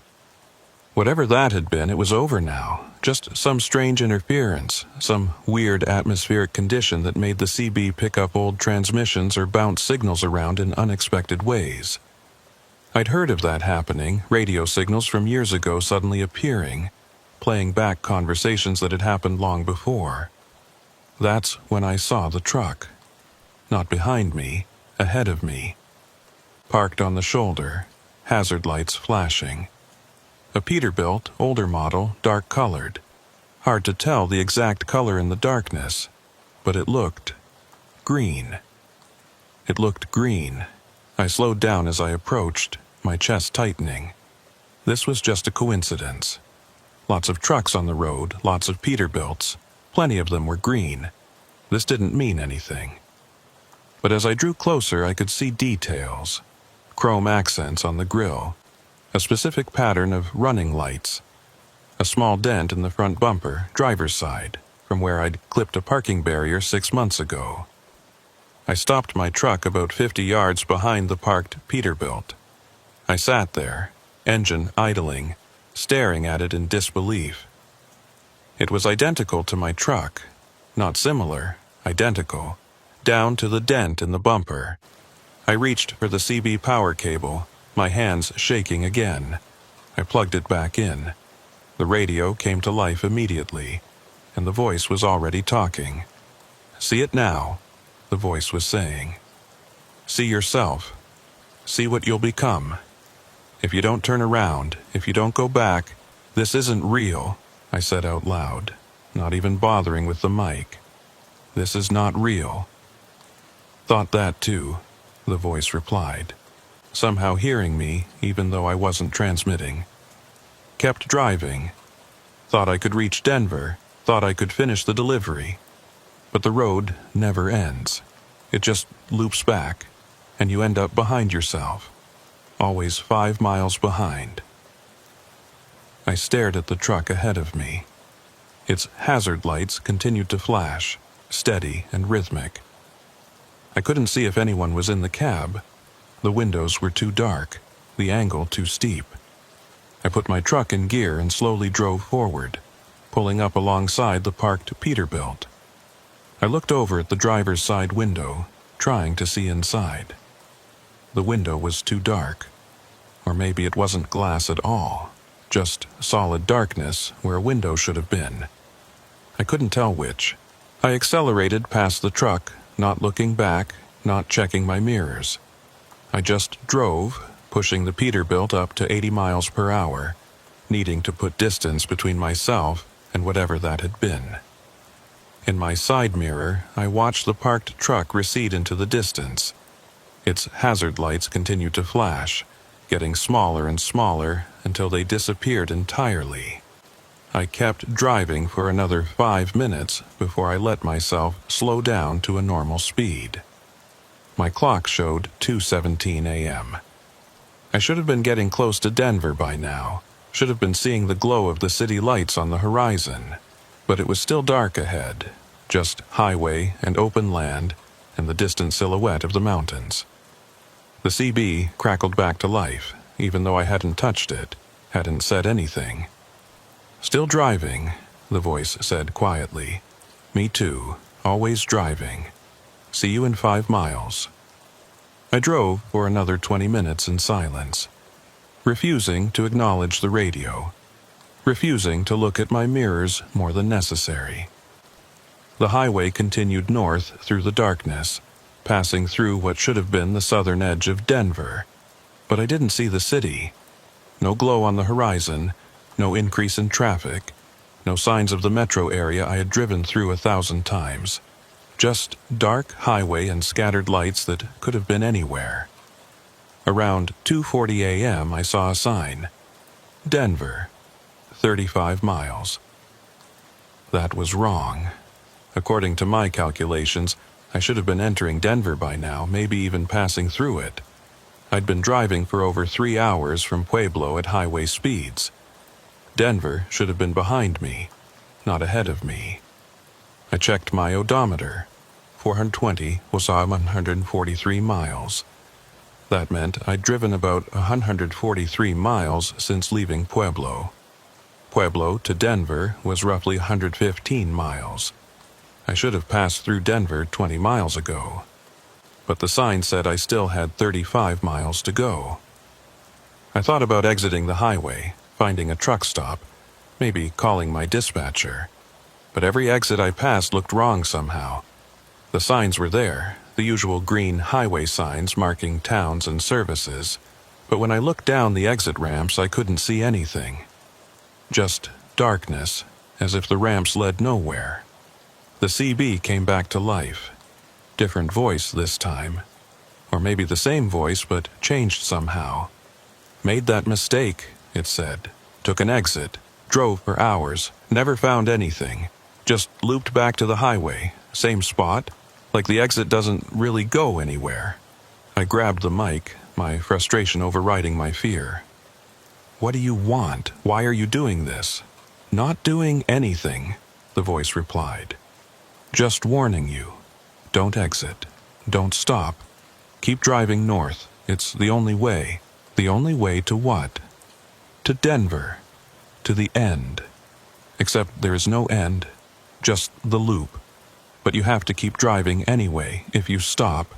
The transmission cut off abruptly. I waited, but it didn't come back. I stared at the radio, at the Channel 19 display glowing in the darkness of the cab.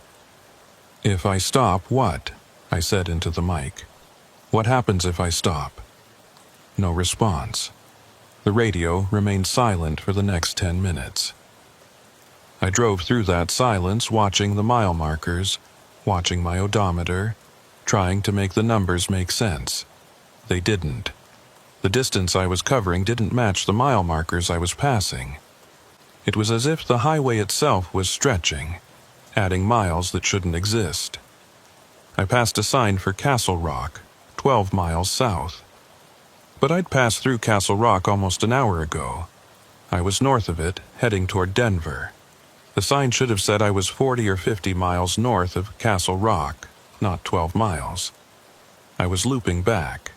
Somehow, impossibly, The highway was looping back on itself, taking me past the same landmarks I'd already passed. But I hadn't turned around.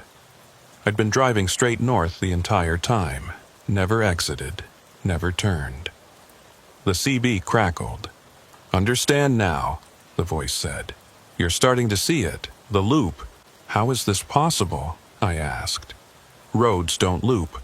Highways don't just curve back on themselves."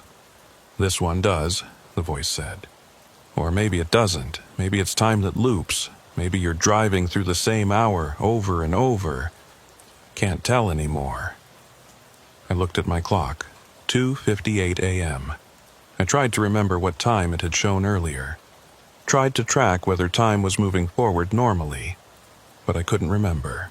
The numbers all blurred together. Hours and minutes that might have been counting up or might have been stuck, repeating. "How long have you been on this road?" I asked. Static. Then, "Don't know. Feels like forever. Feels like I just started. Both at the same time. That doesn't make sense." "Nothing makes sense," the voice agreed. "But you keep driving anyway. Because what else can you do?" I wanted to argue. Wanted to insist that I could stop, could turn around, could break free of whatever this was. But something deep in my gut told me the voice was right. Stopping felt dangerous in a way I couldn't articulate. The thought of pulling over, of sitting still on this highway, filled me with a dread that had no rational explanation. So I kept driving. I passed through Monument again. The same lights on the same ridge I'd seen over an hour ago. I passed through Castle Rock again. The same outlet, malls dark and empty. I was retracing my route, driving through places I'd already been, but without ever turning around. The voice on the CB started talking more frequently now, offering observations and warnings in disconnected bursts. "Watch for the mile markers. They'll start going backward. Fuel gauge doesn't matter anymore. Tank never empties. Sometimes you'll see other trucks. They're all stuck too, all looping. Don't try to catch them. You never can. Distance stays the same." Each transmission made the situation feel more real, more inescapable. I was caught in something I didn't understand, something that defied the basic rules of physics and geography. And I wasn't alone. How many other drivers were out here, looping through the same stretch of highway, unable to reach their destinations? Around 3:30 a.m., or what my clock claimed was 3:30 a.m., I started seeing other vehicles. Not many, just one or two at a time, always far ahead or far behind. Headlights in my mirrors that never got closer. Taillights ahead that never got farther away. They maintained perfect distances, as if we were all synchronized, all moving at exactly the same speed through exactly the same loop. I tried the CB, calling out to them. "This is Mason Briggs. If any other drivers can hear me, please respond. I'm northbound on I-25 and something's wrong with the road." Multiple voices answered at once, overlapping and interfering. "Wrong with all of us. Been here since Tuesday, or maybe Thursday. Thought I was alone. Then saw the lights. Fuel gauge says empty but still running. Passed Denver 3 times. Never reached it. If you see exit 167, don't take it. Leads nowhere. Same with 181. Just loops back." The cacophony of voices faded back into static. I tried to ask follow-up questions, tried to get specific information, but none of them responded directly. They just transmitted fragments, pieces of their experiences, warnings that might or might not be relevant. I started keeping closer track of the mile markers. The voice had been right. They were going backward. I'd pass mile 184, then 183, then 182, counting down as I drove north. It was as if the highway numbering system had reversed itself, or as if I was driving south while my compass and the road itself insisted I was going north. My fuel gauge started to fluctuate. It would drop to half, then jump back to full, then drop to a quarter, then back to full. The engine never sputtered, never showed any signs of running out of fuel. It just kept running, steady and strong, regardless of what the gauge said.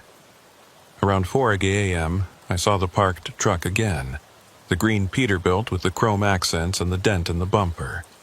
It was in the same spot, on the shoulder, hazard lights flashing. As if I'd looped all the way back to that exact location, or as if the truck had somehow moved to intercept me again. This time, I didn't stop. I drove past it at 70 miles per hour, not looking at the cab, not trying to see inside. In my mirror, I watched the hazard lights recede into the distance, and I felt a small sense of relief when they disappeared entirely. The CB came to life immediately. "Saw yourself again," the voice said. "Happens every loop. You'll get used to it." "I don't want to get used to it," I said. "I want to get off this highway." "So did I," the voice replied. "Tried everything. Every exit, every rest area, they all loop back, or they go nowhere, just darkness. There has to be a way out." "Maybe," the voice said, sounding less certain. "Or maybe this is the way out. Maybe we're already out, and everything else is the loop." I didn't know what that meant. Didn't want to think about what it implied. I focused on driving, on maintaining my speed, on following the white lines that divided the lanes. The voice continued, unprompted. "Sometimes I think I died, crashed somewhere back in the real world. And this is what comes after, just driving forever. Same road, same night. We didn't die," I said firmly, though I wasn't sure I believed it. "We're just trapped, temporarily. There's an explanation for this. A rational explanation." "Like what?" "I don't know.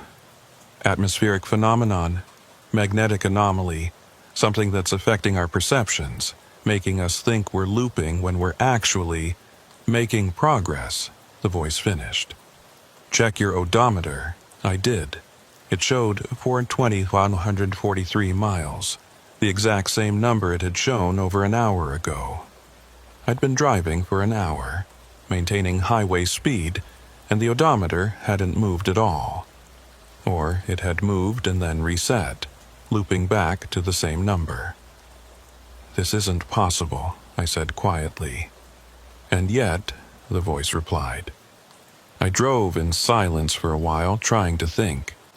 There had to be something I was missing, some factor I hadn't considered. Roads didn't loop back on themselves. Time didn't repeat. Odometers didn't reset. These were basic facts of reality, things you could count on, unless you couldn't. Unless you were in a place where those rules didn't apply. The mountains loomed to my west, dark shapes against the slightly less dark sky. I'd been watching them all night, using them as a reference point to confirm I was heading north. They'd stayed on my left the entire time, exactly where they should be if I was traveling northbound on I-25. But what if they weren't real? What if they were just images, projections, something designed to make me think I was going the right direction? What if everything outside my windshield was artificial, a simulation or hallucination designed to keep me driving forever? I shook my head, trying to clear away the thought. That way lay madness. I had to believe in something, had to trust some aspect of reality. If I started questioning whether the mountains were real, whether the highway was real, I'd lose my grip entirely. The CB crackled. "That's the trap," the voice said, as if reading my thoughts. "You start questioning everything, and then you can't trust anything, and then you just drive, because it's the only thing you can still do." "How long have you been out here?" I asked. "Really? How long?" A pause. "Don't know. Clock says hours. Feels like days. Could be years. Time doesn't work right here. Here? Where is here exactly? The loop, the road, the place between. The voice paused again. You'll understand eventually, or you won't. Doesn't matter either way, you'll keep driving. I wanted to argue, wanted to insist that I'd find a way out, that I wouldn't just accept this. But part of me was starting to doubt, starting to wonder if the voice was right, if this was just the way things were now. An endless loop, an eternal highway, a night that never gave way to dawn. I checked the horizon, still dark. No hint of sunrise, even though it was past 4:00 a.m. In February, in Colorado, the sky should have been starting to lighten by now, that gradual transition from black to deep blue to gray. But there was nothing. Just the same solid darkness that had been there since I'd left Pueblo. Pueblo. I tried to remember leaving Pueblo, tried to recall specific details. The warehouse, the loading dock, the 3 pallets of restaurant equipment. But the memories felt distant, uncertain, like something I'd read about rather than experienced directly. Had I actually left Pueblo? Or had I been on this highway forever? My memories of a starting point, just another part of the loop, another illusion designed to keep me sane enough to continue driving? The CB interrupted my thoughts. Stop wondering, the voice said. Doesn't help, just makes it worse. Accept it. Keep driving, that's all you can do. Is that what you did? Accepted it? Eventually, the voice admitted. Fought it at first, tried everything, but nothing worked. So yes, accepted it, still driving, still here. And you're okay with that? A long pause. Then, no, not okay. Never okay. But what choice do I have? The question hung in the air, unanswerable. What choice did any of us have? If the highway truly was looping, if there was no exit, no escape, no way to reach a destination, what could we do except keep driving? Around 4:30 a.m., I saw a sign I hadn't seen before. Rest area, 2 miles. I didn't remember any rest areas on this stretch of I-25. I'd driven this route dozens of times, knew every exit and service. There was no rest area here, but the sign was real. I could see it clearly in my headlights, the standard green highway sign marking the distance to a rest area. 2 miles ahead. The voice on the CB spoke up immediately. Don't stop there, trust me, don't stop. Why not? I asked. What's wrong with it? It's not real, or it's too real, can't explain, just don't stop, keep driving past it. What happens if I stop? Don't know. Never stopped. Too afraid, but others have. They don't come back on the radio, they just disappear. I gripped the steering wheel tighter, watching for the rest area. Part of me wanted to stop, wanted to pull off and investigate, wanted to see what would happen. But a larger part, the part that had kept me alive through 16 years of trucking, told me to listen to the warning. The rest area appeared on my right, exactly 2 miles from the sign. It looked normal, a standard Colorado highway rest area with parking spaces for cars and trucks, a small building for restrooms, some picnic tables. The lights were on, illuminating the parking lot with that familiar orange sodium glow. But something was off about it. The shadows were too dark, the angles too sharp. And there were no other vehicles in the parking lot. No cars, no trucks, nothing. Just empty pavement and those harsh orange lights casting shadows that seemed to move independently. I drove past it, accelerating slightly, eager to put distance between myself and whatever that place was. In my mirror, I watched it recede, and I could swear the lights flickered, as if acknowledging my decision to keep going. Good, the voice said. You're learning. Trust your instincts. If something feels wrong, it is wrong. What was that place? Told you, don't know. Just know it's bad. Others went there, didn't come back. That's enough for me. I drove for another 15 minutes, the rest area fading from my mirrors, fading from my thoughts. The highway continued its endless loop, the mile markers counting down, the landmarks repeating. Castle Rock again, Monument again, Colorado Springs ahead, the lights of the city appearing on the horizon just like they had hours ago. Except this time something was different.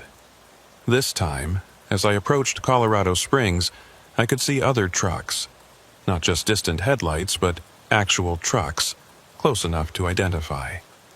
3 of them, spread out along the highway, all heading north like me. All maintaining that perfect spacing, that synchronized distance. I grabbed the CB mic. "This is Mason Briggs to the northbound trucks ahead of me. Do you copy?" 3 voices answered, overlapping. "Copy that. We see you. Welcome to the convoy. How long have you all been out here?" I asked. The answers came back, fragmented and uncertain. "Since Tuesday, I think. 3 days. Or 3 hours. Does it matter?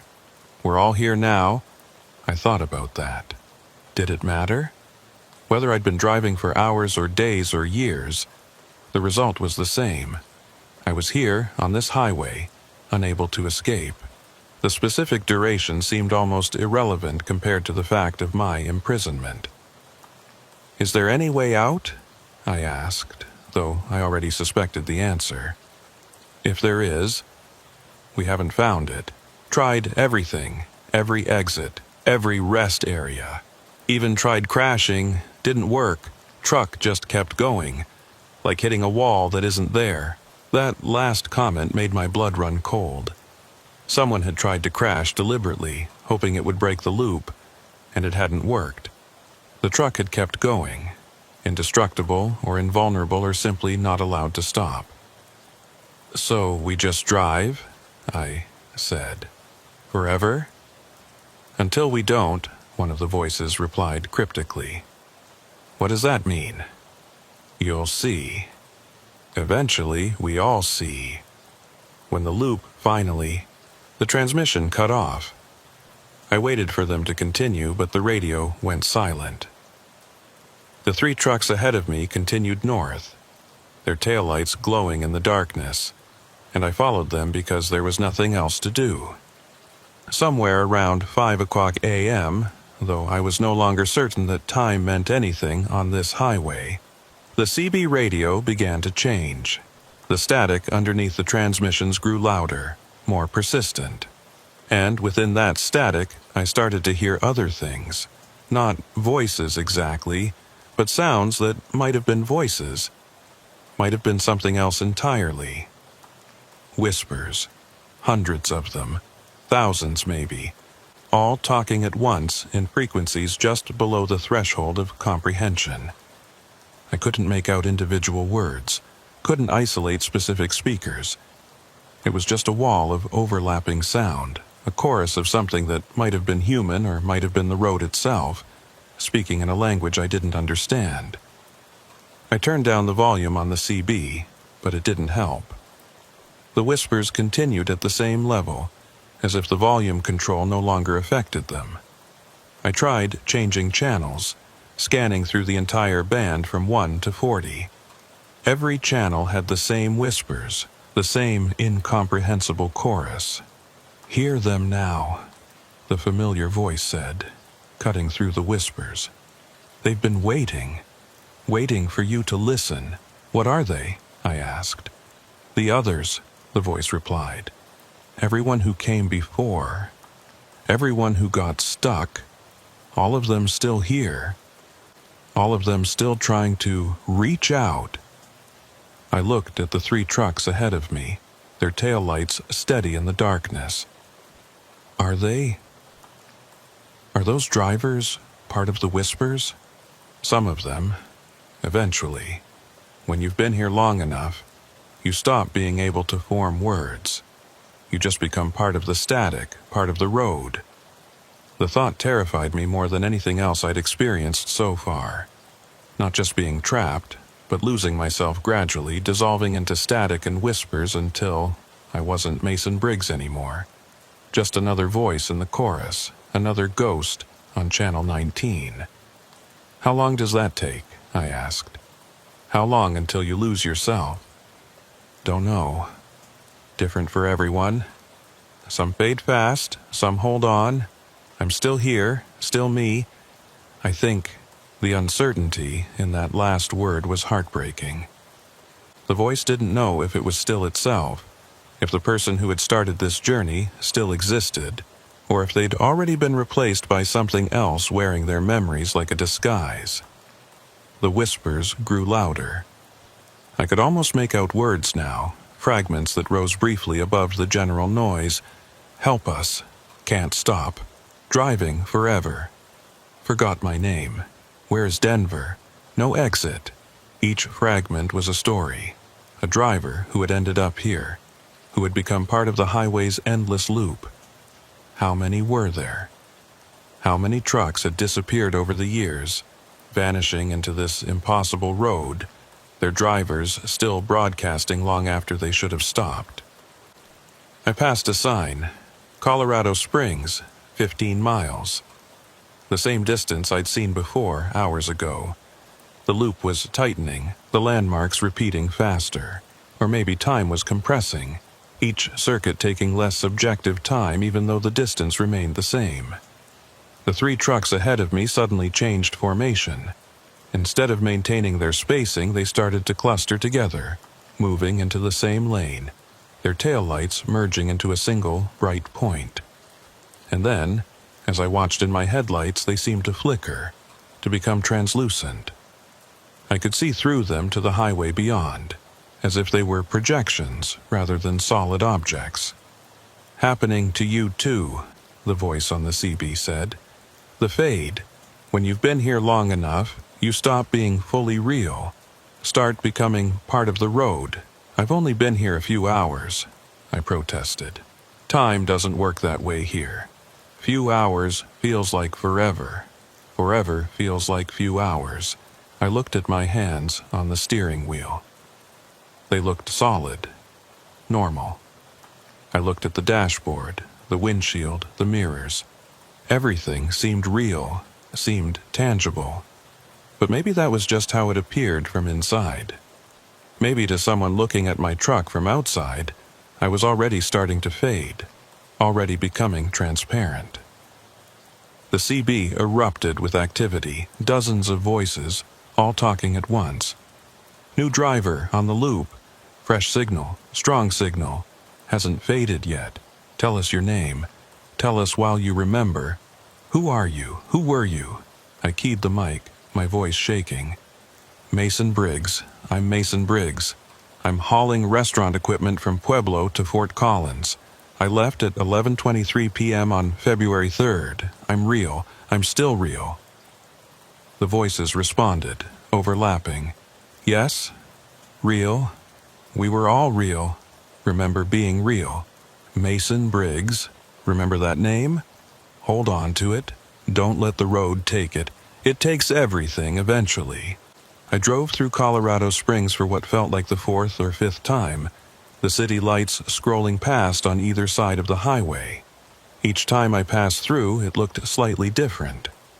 Buildings in different positions. Streets that didn't connect quite right. As if the road was assembling a Colorado Springs from memory, getting some details right and others wrong. The whispers and the static were forming patterns now.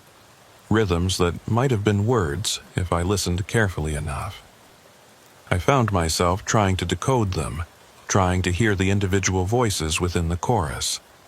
But every time I focused on one voice, it would slip away, replaced by another, then another, an endless procession of drivers who had lost their names, but not their need to communicate. Around 5:30 a.m., my headlights started to dim. Not gradually, but in pulses. They'd drop to half brightness, then return to normal, then drop again. The rhythm was irregular, almost random, making it hard to see the road ahead. I checked the electrical system. Everything showed normal. The alternator was charging. The battery voltage was good. There was no reason for the lights to be failing. "It's starting," the voice on the CB said. "The dissolution, physical systems breaking down, won't be long now." "What happens when the lights fail completely?" I asked, dreading the answer. "You become part of the road, permanently. No more cab, no more truck, just you and the highway, forever." I looked at the 3 trucks ahead of me. They were almost completely transparent now, just faint outlines visible in my failing headlights.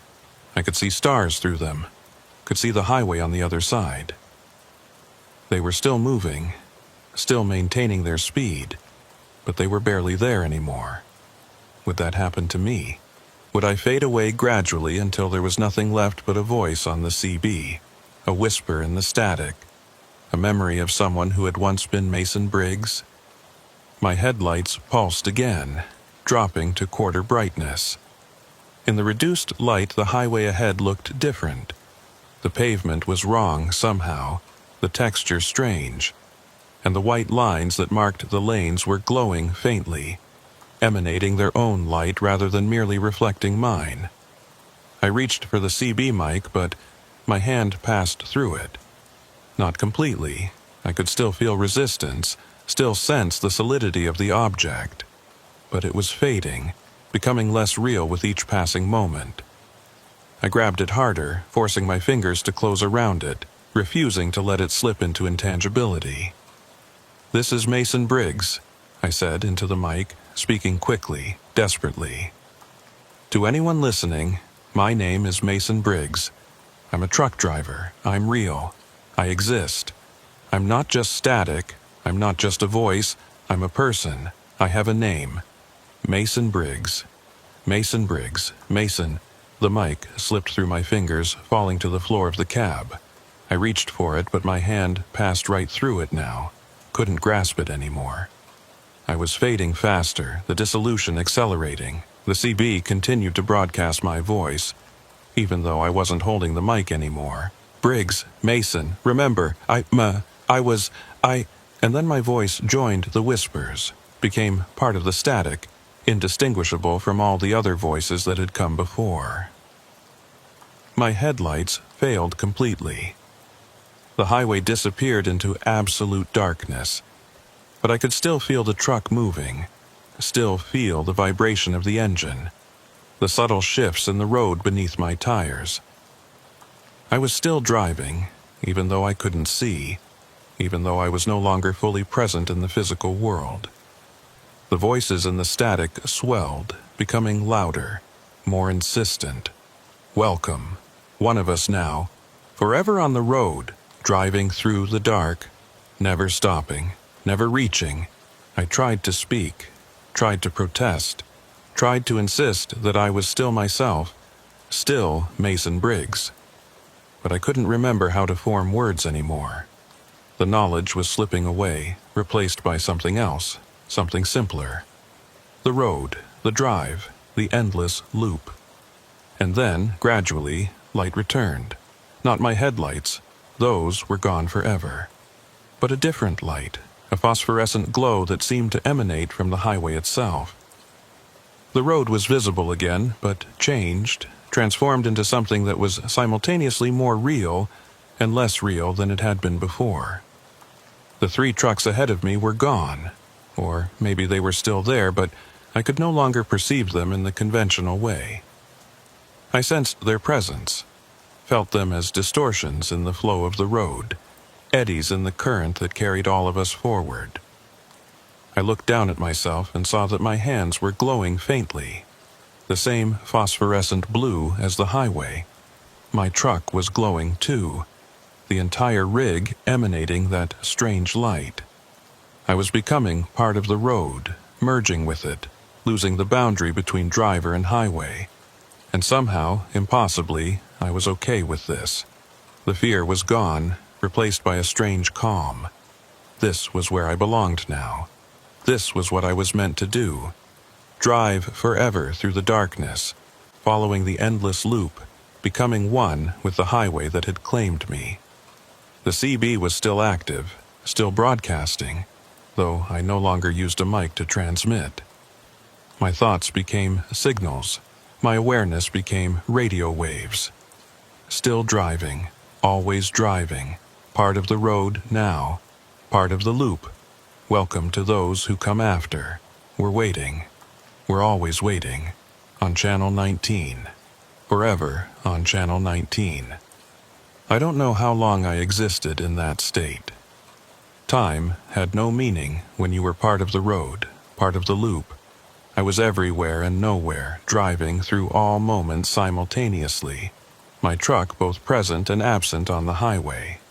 The other voices in the static became clearer. I could understand them now, could communicate with them in that wordless way that consciousness allows when it's no longer bound by the limitations of speech. We were a collective, a network of drivers who had all ended up here, all merged with the highway, all driving forever through the same endless loop. But something was different now. Something had changed in the pattern, a disruption in the endless repetition. I felt it before I understood it. A new presence on the highway, a signal that was stronger and clearer than the whispers, a voice that hadn't yet dissolved into static. I focused my awareness, tried to locate the source. There, southbound on I-25, heading toward Pueblo. A truck, solid and real, its driver not yet part of the loop. Fresh, untouched. Still believing they were on a normal highway, making a normal delivery. The collective stirred, attracted to the new signal like moths to a flame. We couldn't help it. The presence of someone still real, still fully present, was irresistible. We reached out, tried to communicate, tried to warn them. But our warnings came out as static, as fragmented transmissions, as nonsensical phrases that would only confuse and frighten. We couldn't tell them clearly what was happening, couldn't explain the loop, couldn't give them useful information. We could only broadcast our experiences, our fear, our gradual dissolution. I tried to form coherent thoughts, tried to say something helpful. Turn around. Don't go north. The highway loops. You'll get trapped. But it came out wrong, distorted by my transformation, emerging as just another fragment in the chorus of whispers. The driver heard me but couldn't understand, couldn't act on the warning. They kept driving, kept heading north, getting closer to the point where they'd enter the loop and never leave. I wanted to stop them, wanted to physically block the road, force them to turn around.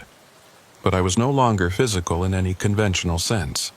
I was a signal, a presence, a ghost on the radio. I could broadcast but not act, could warn but not prevent. The other voices joined me, all of us trying to reach the new driver. Exit the highway. Don't enter the loop. Still time to escape. Turn around while you can. But our voices blended together, became indistinguishable from static. The driver heard only noise, only interference. They kept going. I felt the moment they crossed the threshold, the invisible boundary where the normal highway became the loop. Their signal changed, became entangled with ours, started to resonate with the same frequency. They were trapped now, just like all of us. Another driver joining the collective, another consciousness merging with the road. The collective welcomed them. One of us now, welcome to the loop, forever driving, forever seeking Denver. I tried to offer comfort, tried to ease their transition. It's not so bad. After a while, you forget what you've lost, forget everything except the road. But I could feel their fear, their confusion, their desperate need to escape. They still believed there was a way out, still thought they could break free if they just tried hard enough. They hadn't accepted their fate yet, hadn't surrendered to the inevitability of the loop. I remembered feeling that way. Remembered the desperation, the denial, the frantic searching for an exit that didn't exist. How long ago had that been? Hours? Days? Years? I couldn't tell anymore. All moments existed simultaneously in the loop, all experiences overlapping. The new driver's broadcast joined ours on Channel 19. This isn't real. Can't be happening. Need to find a way out. Someone help me. Please, someone. We responded as best we could. There is no way out. Only the loop. Only the road. Accept it. Join us. But they fought it, resisted it, refused to surrender. Good. I hoped they'd hold out longer than I had. Hoped they'd maintain their identity, their sense of self, even as the road tried to absorb them. Time passed, or didn't pass. The loop continued its endless cycle. The new driver's signal gradually weakened, became less distinct, started to blend with the background static. They were fading, just like all of us had faded, becoming less real with each circuit of the loop. I felt a strange sadness watching their dissolution. Not for them specifically, I didn't know their name, couldn't remember if they'd ever said it, but for the pattern, the inevitability of it all. Every driver who entered the loop went through the same stages: denial, resistance, acceptance, dissolution. None of us escaped. None of us broke free. And yet we kept broadcasting, kept trying to warn the next driver, and the next, and the next. Kept hoping that maybe one of them would understand, would turn around, would escape before crossing the threshold. It never worked. They all joined us eventually. But we kept trying anyway because what else could we do? The new driver's headlights failed. I felt it happen. Felt their transition from physical to ethereal, from driver to signal. Their voice joined the whispers, added one more layer to the chorus on Channel 19. The collective absorbed them, welcomed them, made them part of the network. And then we turned our attention outward again, listening for the next signal, the next driver who would enter our domain. Because that's what we did now. That's all we could do. Listen and wait and broadcast our warnings that would never be understood, cycling endlessly through the same loop, the same highway, the same eternal night. I tried to remember my name one more time, tried to hold on to that last piece of my identity before it slipped away completely. Mason. Something. Mason? Briggs? Was that right? Or was I someone else? Had I ever been anyone at all? Or was I just a signal that thought it had once been human? The collective murmured around me, thousands of voices all wondering the same thing, all trying to remember who they'd been before the road claimed them. None of us knew anymore. The memories had faded, dissolved like our physical forms, leaving behind only the essential elements. The drive, the loop, the endless journey toward a destination we'd never reach. And then I felt it. A new signal, fresh and strong, approaching from the south. Another driver, another truck, another consciousness that would soon join ours. The collective stirred, attracted to the presence, preparing to broadcast our warnings that would sound like static. I joined them, adding my voice to the chorus. Turn around. Exit the highway. Don't enter the loop. Still time. Still time. Still. But even as I broadcast the warning, I knew it wouldn't work. It never worked. They'd keep driving, keep heading north, keep approaching the threshold. And when they crossed it, they'd join us, become part of the collective, add their voice to Channel 19. The loop continued. The highway stretched on forever, or folded back on itself, or existed in some impossible geometry that human minds weren't meant to comprehend. We drove through it endlessly. We ghosts on the radio, we voices in the static, we drivers who had forgotten our names but remembered the road. I could feel the new driver getting closer. Could sense their confusion, their growing unease. They'd heard our warnings, heard the static and the whispers. They were starting to realize something was wrong, but they kept driving anyway because what else could they do? The road only went one direction, and stopping felt dangerous in a way they couldn't articulate. I tried one more time to warn them. to say something coherent, something that might actually help. My name was Mason Briggs. I remember that much. I was real once. You're real now. But you won't be. Not for long. The loop takes everything. Everyone. I'm sorry. I'm so sorry. The transmission faded into static, indistinguishable from all the other warnings, all the other apologies. The new driver heard it as noise, as interference, as something to be ignored. And they kept driving north toward us, toward the loop, toward their inevitable transformation from human to signal, from driver to ghost, from Mason Briggs or whoever they were to just another voice on Channel 19, broadcasting warnings that would never save anyone, cycling through an endless loop that had no beginning and no end. We waited for them. We the collective. We the lost. We the eternal drivers of I-25. And when they crossed the threshold, when they entered our domain, we welcomed them with whispers and static and the phosphorescent glow of a highway that existed between moments, between miles, between the world that was and the world that could never be again. The loop continued. The broadcast continued. The highway continued. Forever north, forever climbing, forever seeking a Denver that remained always just ahead, always out of reach, always promising an end that would never come.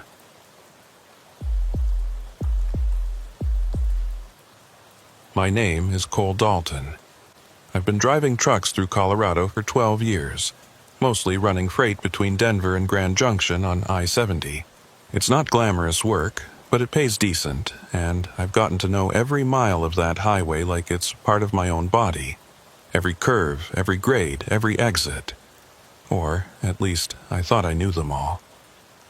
This happened on November 18th, a Saturday night. I'd picked up a load of construction materials in Denver, steel beams, concrete forms, welding equipment, headed for a site outside Grand Junction. The load was heavy, right at the weight limit, which meant I had to take the mountain passes slow and careful.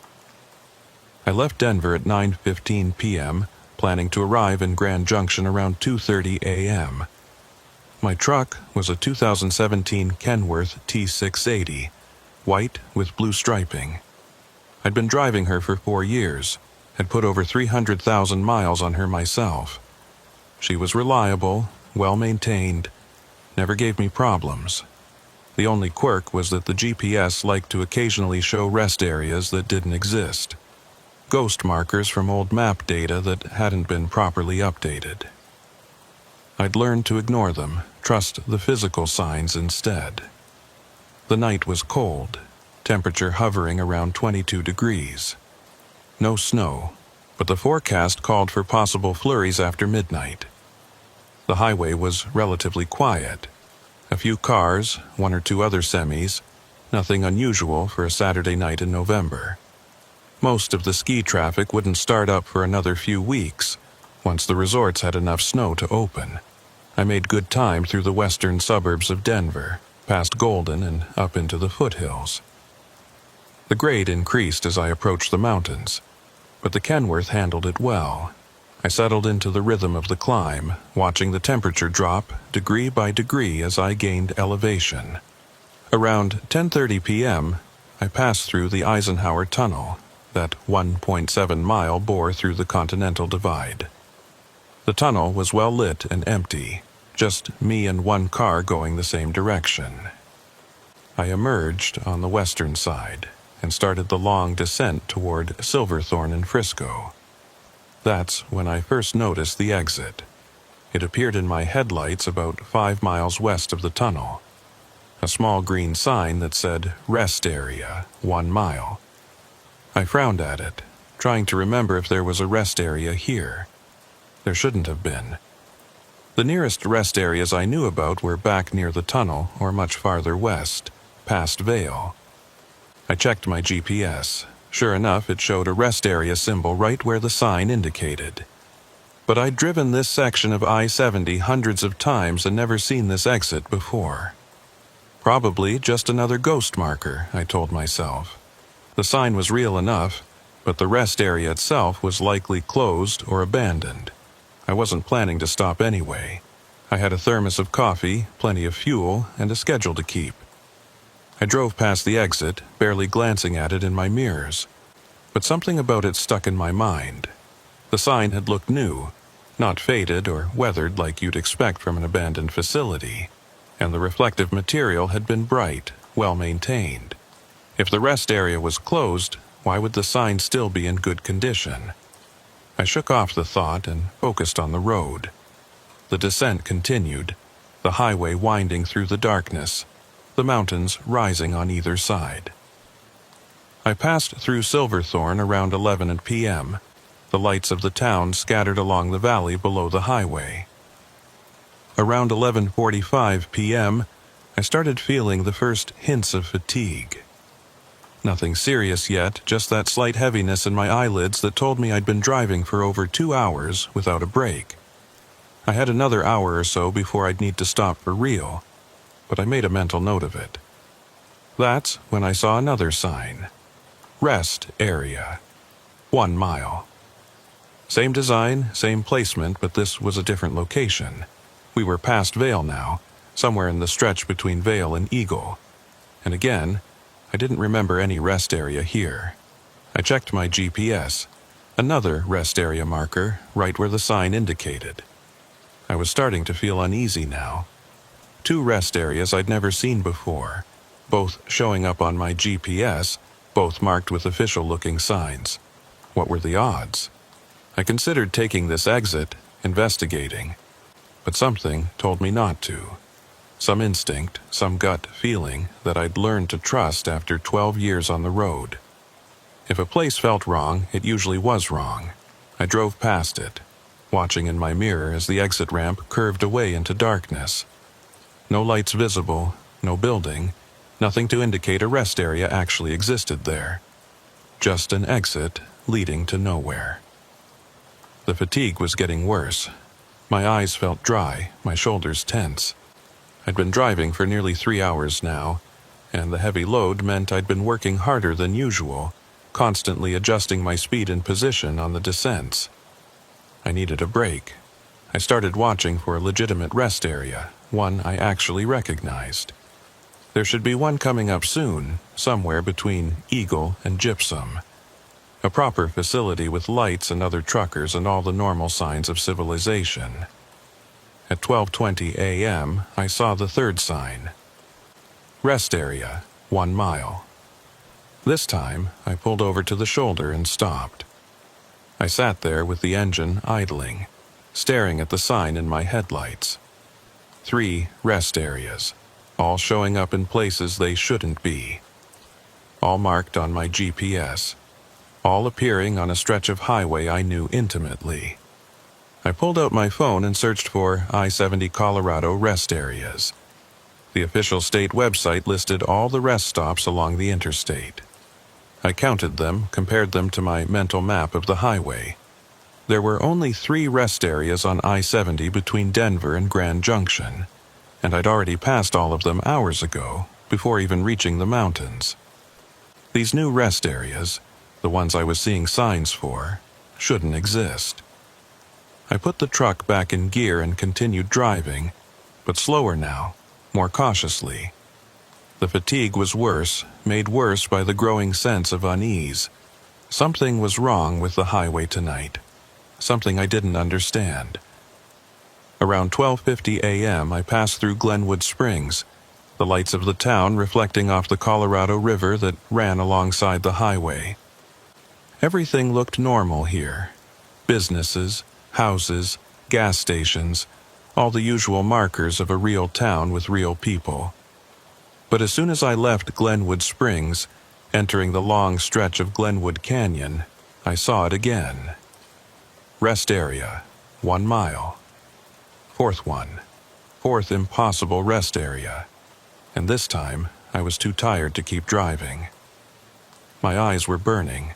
My reaction time was slowing. I needed to stop, needed to rest, even if it was just for 20 minutes. And this rest area, real or not, marked or not, was the only option available. I took the exit. The ramp curved to the right, descending away from the main highway. I followed it down, my headlights cutting through the darkness, illuminating nothing but pavement and rock walls. The ramp went on longer than it should have, maybe half a mile, winding down into what felt like a canyon or ravine. And then it opened up into a parking area. A rest area, just like the sign had promised. I could see the outline of a building, picnic tables, the standard layout of a Colorado highway rest stop. But something was immediately wrong. There were no lights. None at all. The building was dark, the parking lot was dark. Everything was dark except for what my headlights illuminated. Every rest area I'd ever been to was lit up at night. Those tall sodium lights that made everything look orange. But this place was completely dark. I stopped my truck about 50 yards from the building, leaving the engine running, the headlights pointing toward the structure. It looked normal enough, a standard rectangular building with restrooms on one end and a covered information area on the other. But without lights, it looked abandoned, or worse than abandoned. It looked deliberately darkened, as if someone had turned off all the lights on purpose. I sat in my cab, debating what to do.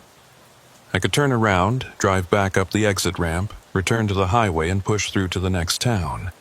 But I was tired, dangerously tired. I needed rest. Or I could investigate. Get out of the truck, check the building, see if the lights were just temporarily out. Maybe there was a breaker box. Maybe I could get them working again. I grabbed my flashlight from behind the seat and opened the door. The cold hit me immediately, colder than it should have been. The temperature gauge on my dashboard had shown 20 degrees, but this felt like 0, or below. The kind of cold that makes your lungs hurt when you breathe in. I climbed down from the cab and stood in the parking lot, shining my flashlight around. The beam didn't reach very far, maybe 20 or 30 feet before being swallowed by the darkness. I could see the building, the picnic tables, a trash can. Everything looked recently maintained, not abandoned. The picnic tables were intact, the trash can was upright, the building's windows were clean. But there were no lights, and no other vehicles, and no sound except the idle of my truck's engine and the faint whisper of wind through the canyon. I walked toward the building slowly, keeping my flashlight pointed ahead. My footsteps echoed strangely off the rock walls, creating delays and reverberations that made it sound like someone was walking behind me. I kept turning around, checking, but there was never anyone there.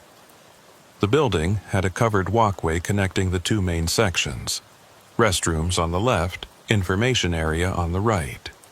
I approached the information area first, shining my flashlight through the windows. Inside, I could see the usual maps and brochures, information about Colorado attractions and highway conditions. Everything looked normal, current even. The maps were recent additions. The brochures were crisp and new. But why were the lights off? And where was everyone? Rest areas always had at least a few people, even late at night. Truckers sleeping in their cabs, travelers using the restrooms, maintenance workers making rounds. But this place was completely empty. I tried the door to the information area. Unlocked. It swung open easily, and I stepped inside, my flashlight beam sweeping across the space. Maps on the walls, brochures in racks, a few benches. Everything clean and organized. And on one of the benches, a jacket, a trucker's jacket, heavy denim with a sheepskin collar. It was draped over the bench as if someone had just set it down, planning to come back for it. But there was dust on it. Not a lot, but enough to suggest it had been there for a while. Days, maybe weeks. I picked up the jacket, checking the pockets. Empty. No wallet, no phone, no identification.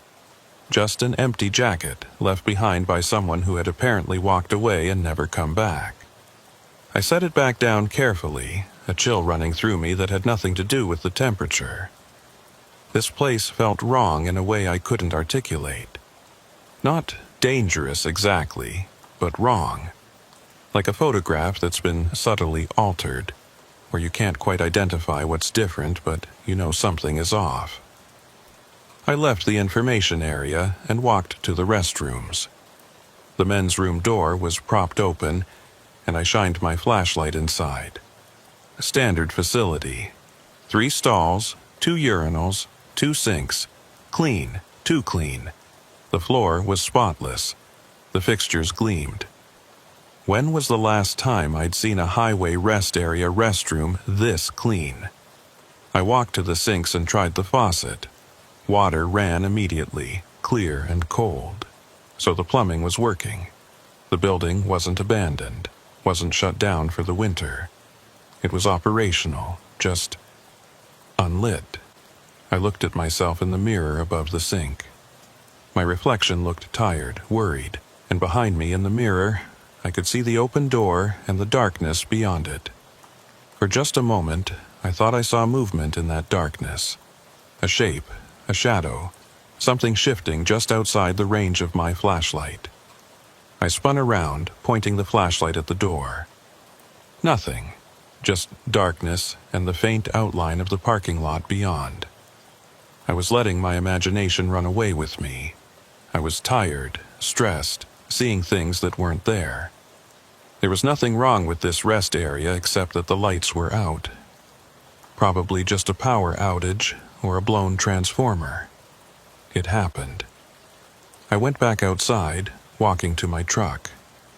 The engine was still running, the headlights still illuminating the building. Everything looked exactly as I'd left it. I climbed back into the cab and sat there trying to decide what to do. I could sleep here, in my truck, with the doors locked and the engine running for heat. 20 minutes, maybe 30, just enough to take the edge off the fatigue. Then I could continue to Grand Junction, find a proper truck stop, get a real rest. Or I could leave now. Drive back up that long exit ramp, return to the highway, push through the tiredness. It would be risky. Falling asleep at the wheel was one of the most dangerous things a trucker could do. But staying here felt risky in a different way. I compromised. I'd rest for 20 minutes, no more. I set an alarm on my phone, reclined my seat slightly, and closed my eyes. The last thing I remember thinking before drifting off was, why is it so quiet? I woke to absolute silence. The engine had stopped. Not died, not run out of fuel. Stopped, like someone had reached in and turned off the ignition. I sat up, disoriented, my heart already racing. I checked my phone. 1:47 a.m. I'd been asleep for almost an hour, not 20 minutes. The alarm hadn't gone off, or I'd slept through it, or something had prevented it from sounding. I tried to start the engine.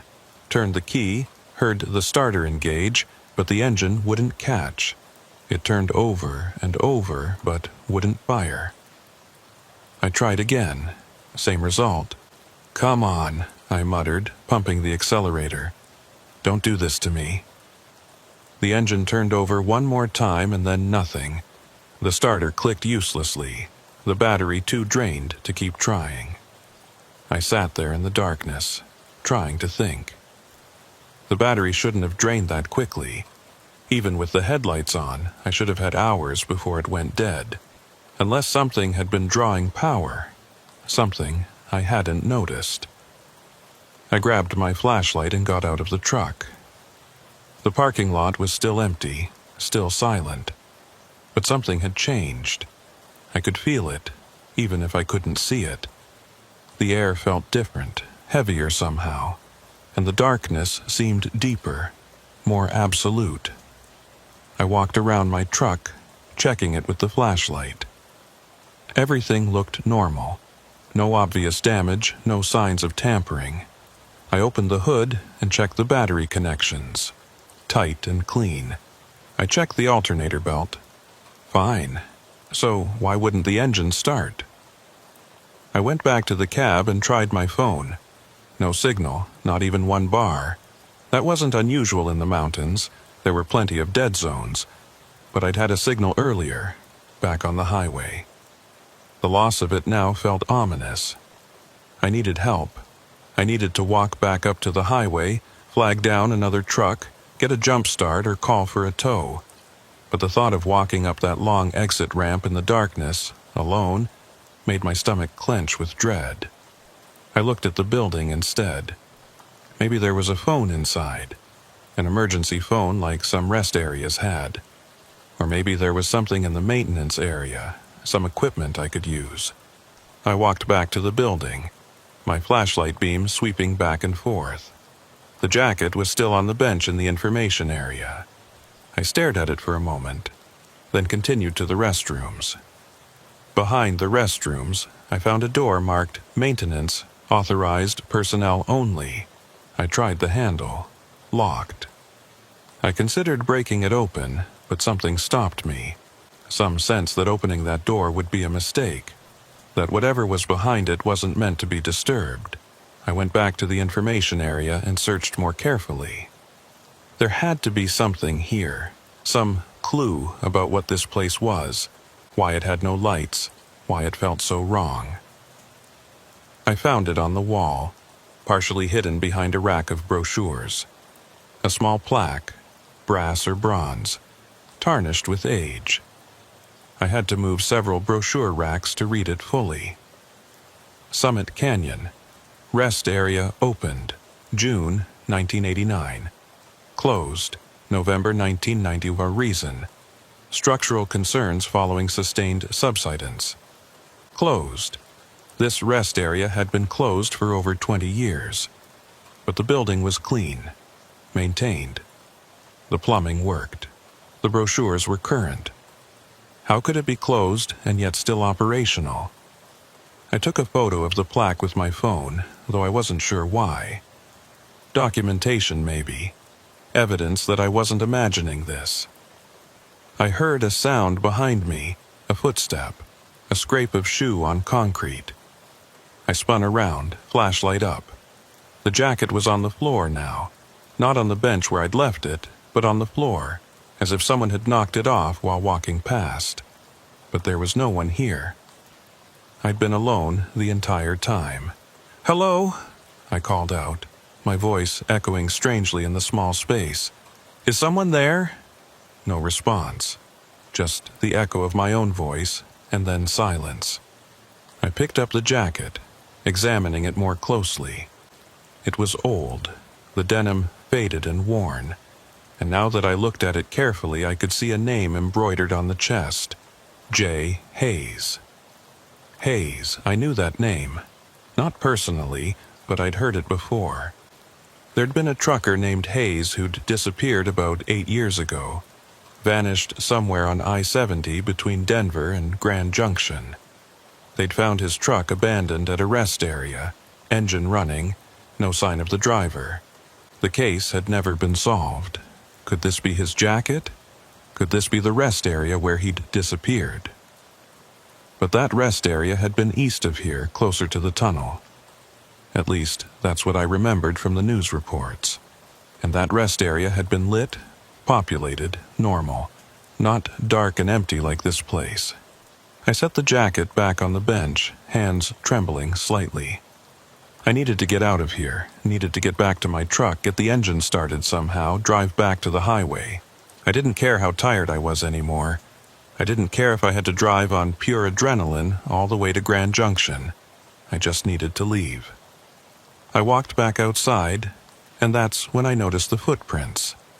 They were faint, barely visible in the thin layer of dust on the concrete, but they were definitely there.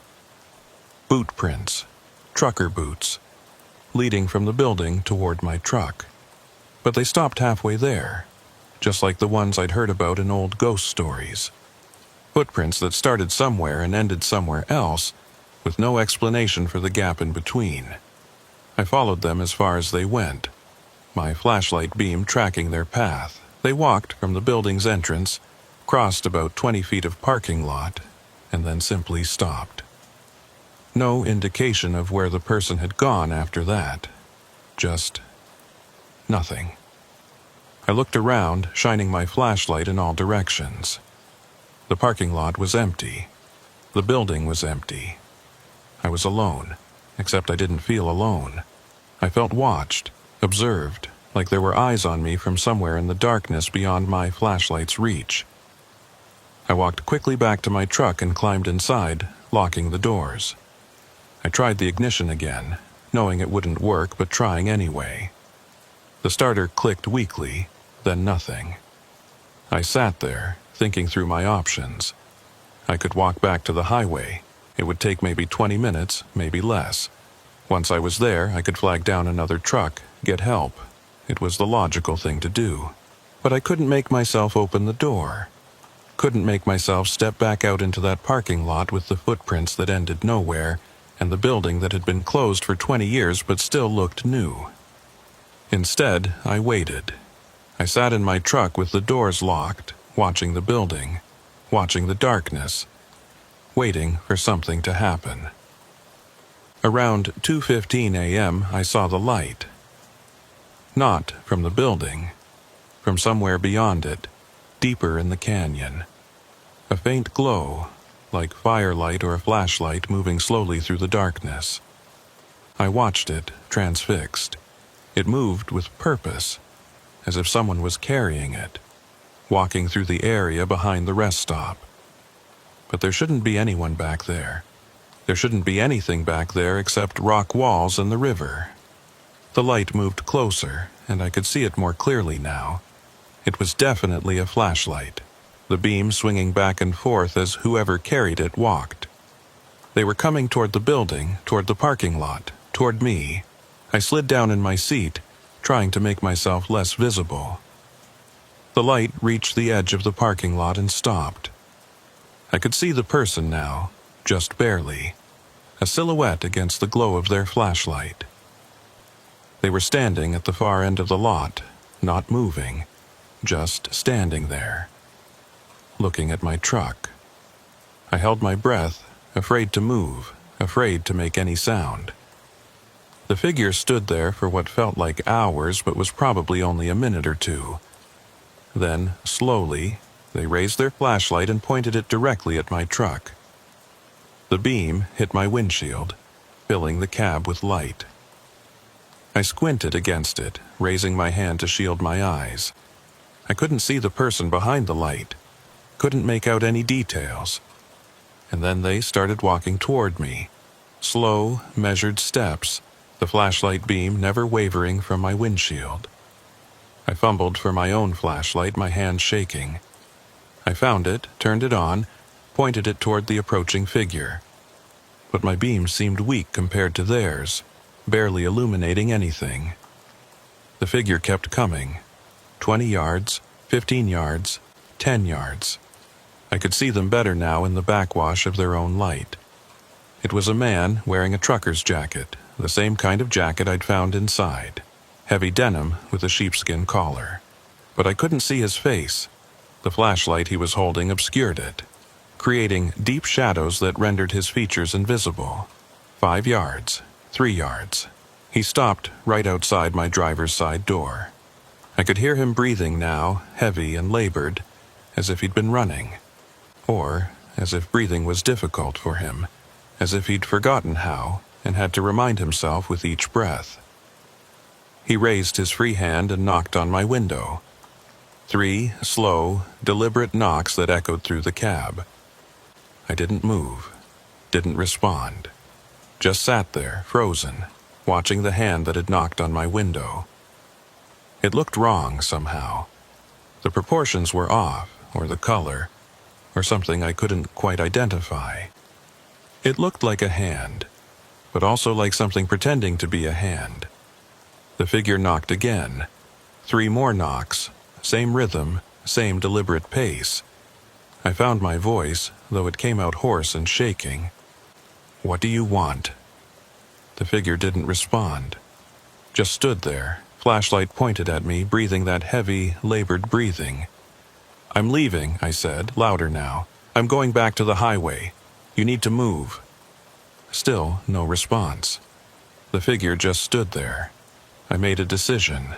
I'd turn on my emergency flashers, lay on the horn, make as much noise and light as possible. Maybe someone on the highway would see or hear it. Come investigate. It was a long shot, but it was better than just sitting here. I reached for the flasher button, and that's when the figure moved. His hand, or the thing that looked like a hand, shot out and pressed against the window, palm flat, fingers spread.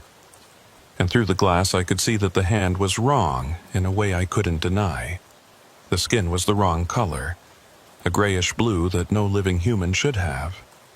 And the fingers were too long, the joints bending at angles that weren't quite right.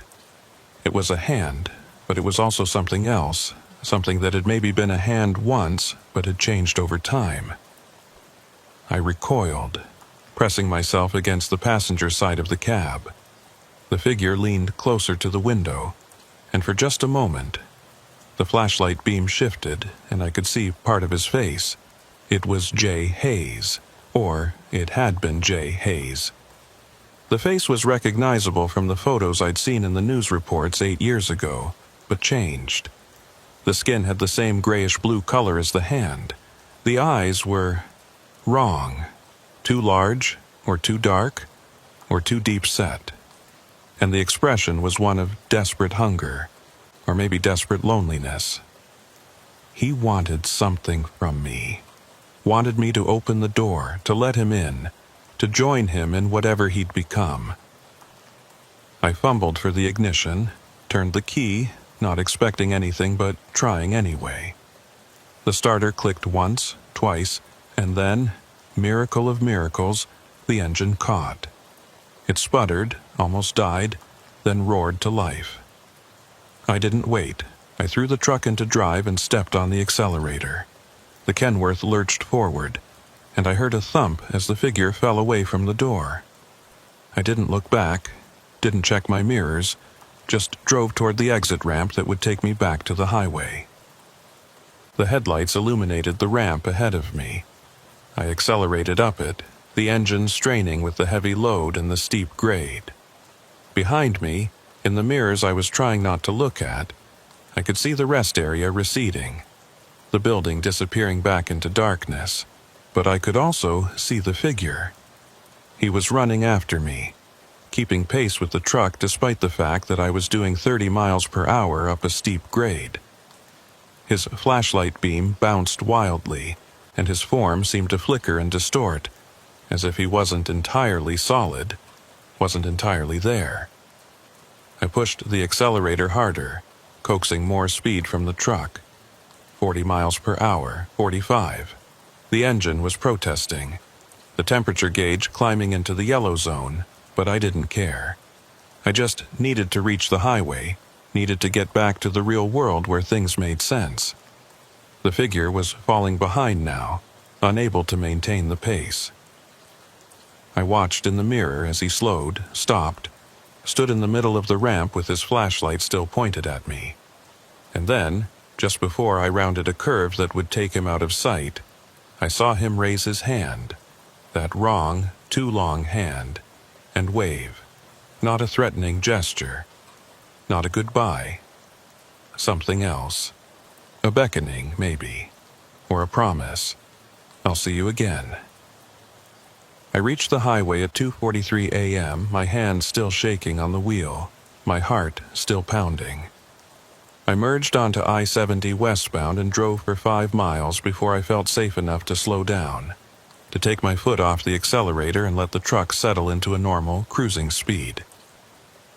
I tried to process what had just happened, the rest area that had been closed for 20 years, the jacket with Jay Hayes' name on it, the figure with the wrong hand and the wrong face chasing my truck up the exit ramp. None of it made sense. None of it should have been possible.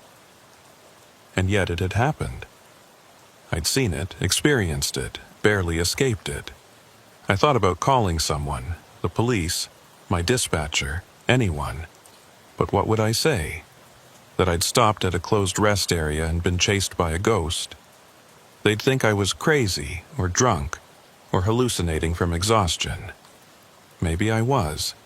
Maybe the whole thing had been a hallucination, a dream brought on by extreme fatigue. Maybe I'd never actually exited the highway. never actually stopped at that rest area. Maybe I just dozed off while driving and dreamed the entire experience. But my hands were still shaking. My heart was still pounding. And when I checked my phone, I saw the photo I'd taken of the plaque. Summit Canyon Rest Area, closed, November 1997. It had been real, all of it. I drove through the rest of the night in a daze, following the highway west through the darkness. I passed through more towns, Newcastle, Rifle, Parachute, their lights providing brief moments of normalcy before giving way to more darkness, more empty highway. Around 4:30 a.m., I saw a sign, Rest Area, 1 mile. My blood ran cold. Not again, please, not again. But when I reached the exit, it was different. This was a legitimate rest area, one I recognized. The lights were on, bright orange sodium lights illuminating the parking lot. There were other trucks there, other vehicles. Real, normal, populated. I almost took the exit, almost stopped to use the restroom and maybe sleep for an hour in a place that was safe and normal. But I couldn't make myself do it. Couldn't make myself trust any rest area, not after what I'd experienced. I drove past it and continued toward Grand Junction. The sun rose around 7 o'clock a.m., the sky gradually lightening from black to deep blue to that pale, gray-orange of winter dawn. I'd never been so grateful to see daylight, to have the confirmation that night actually ended, that the sun actually rose. I reached Grand Junction at 7:45 a.m., 3 hours later than planned. I delivered the load, went through all the standard paperwork and procedures. The guys at the construction site asked if I was okay. I must have looked terrible, pale and shaken and exhausted. I told them I was fine, just tired from the drive. I checked into a motel and slept for 12 hours straight. When I woke, it was evening again, the sun setting, darkness approaching. I lay in bed for a while, dreading the coming night, dreading the drive back to Denver. I couldn't avoid it forever, though. I had another load to pick up, another delivery to make. This was my job, my livelihood. I couldn't just quit because of one strange experience. I picked up the return load, industrial equipment, heavy but properly distributed, and started the drive back to Denver at 8 o'clock p.m. The highway looked the same as always, the familiar curves and grades. I tried to convince myself that everything was normal, that the previous night had been an aberration, a one-time event. Around 10:30 p.m., I reached the section of highway where I'd seen the first sign for the rest area. I watched for it, expecting it, but hoping it wouldn't appear. It didn't. The highway continued normally. No signs for impossible rest areas, no unmarked exits. I let out a breath I didn't know I'd been holding. But then, around midnight, as I was passing through Glenwood Canyon, I saw it. The same sign, rest area, 1 mile. I gripped the wheel tighter, keeping my eyes straight ahead. I wasn't going to exit. I wasn't going to stop. I was going to drive straight through to Denver without stopping, no matter how tired I got. The exit appeared on my right. I could see the ramp descending into darkness, just like before. And I could see something else. A truck parked on the shoulder just before the exit, hazard lights flashing. A Kenworth T680, white with blue striping, just like mine. I slowed down as I approached, not wanting to but unable to stop myself. The truck looked abandoned, engine off, cab dark.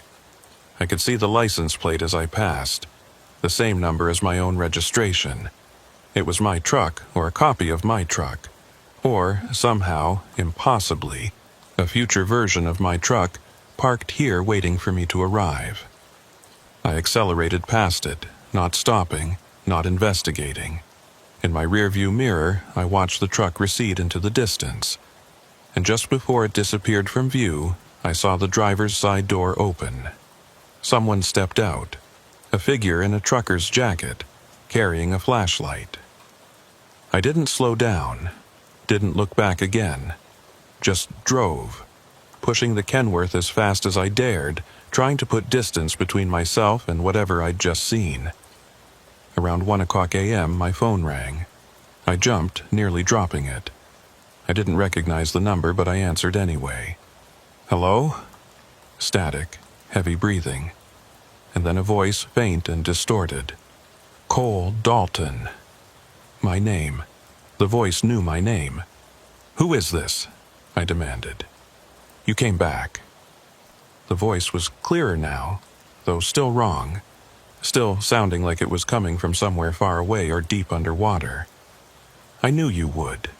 They always come back." "Hayes?"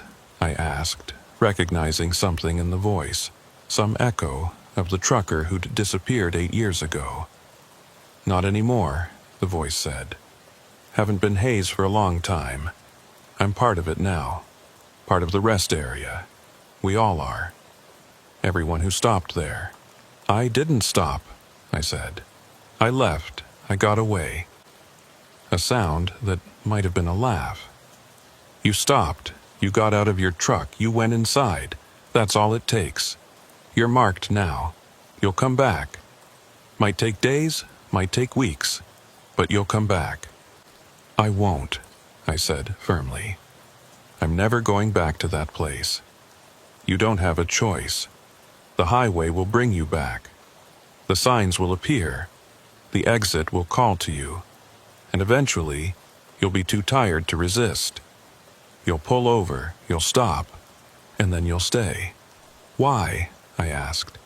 "Why does it want people to stop there? Doesn't want anything, it just is. A place between places. A rest area that never closed, not really. Just moved to the spaces between, the gaps in the map. And anyone who stops there becomes part of it. Part of the space between." The call cut off. I tried calling back, but the number didn't work. "The number you have dialed cannot be completed as dialed." I drove in silence for the next hour, my mind racing. Hayes said I was marked, that I'd return eventually. But I wouldn't. I'd be careful, stay alert, never let myself get tired enough to need a rest area. I'd plan my routes better, stop only at truck stops and towns, never at isolated rest areas. Around 2:30 a.m. I saw a sign, "Rest Area, 1 mile." I was only about 20 miles from Denver. There shouldn't be a rest area here. I'd driven this section hundreds of times, there was nothing here. I kept driving, refusing to even look at the exit when it appeared. But I could see it in my peripheral vision. Could see the ramp descending into darkness. And I could see trucks parked in the rest area. Multiple trucks, their shapes barely visible in the darkness. All of them dark, engines off, empty, or appearing to be empty. How many drivers were down there, trapped in that space between spaces, unable to leave? 3 miles later, another sign. "Rest Area, 1 mile." Then another, 5 miles after that. They were appearing more frequently now. The exits multiplying, the rest area spreading. Or maybe there were multiple rest areas all connected somehow, all part of the same impossible space. I white-knuckled it all the way to Denver, seeing rest area signs every few miles, each one marking an exit I refused to take. By the time I reached the city limits, I'd counted 14 signs. 14 exits, 14 rest areas that shouldn't exist. I delivered my load at 4 o'clock a.m. and went straight home. I showered, changed clothes, tried to eat something, but couldn't keep it down. I felt sick, feverish, as if something was wrong with me on a physical level. I looked at myself in the mirror and stopped. My skin looked pale, almost grayish, and my eyes, were they darker than they should be? Or was it just the lighting, just my exhaustion playing tricks on me? I touched my face, feeling the skin. It felt normal, warm, alive. But in the mirror, it looked wrong. Looked like it was starting to change, starting to become like Hayes's face. Like the faces of everyone else trapped in that rest area. I backed away from the mirror, my heart racing. This couldn't be happening. I'd left. I'd escaped. I wasn't going to become like them. But Hayes's words echoed in my mind. You're marked now. You'll come back. I didn't drive for 3 days after that. Called in sick, told my dispatcher I had the flu. He wasn't happy. They never are when you cancel runs, but he accepted it. I spent those 3 days researching. I searched for information about Summit Canyon Rest Area, about its closure in 1997, about what had happened there. I found very little. A brief mention in state highway records confirming it had been closed due to structural concerns. No details about what those concerns were. No explanation for why it had been abandoned rather than repaired. I searched for Jay Hayes, found the articles about his disappearance.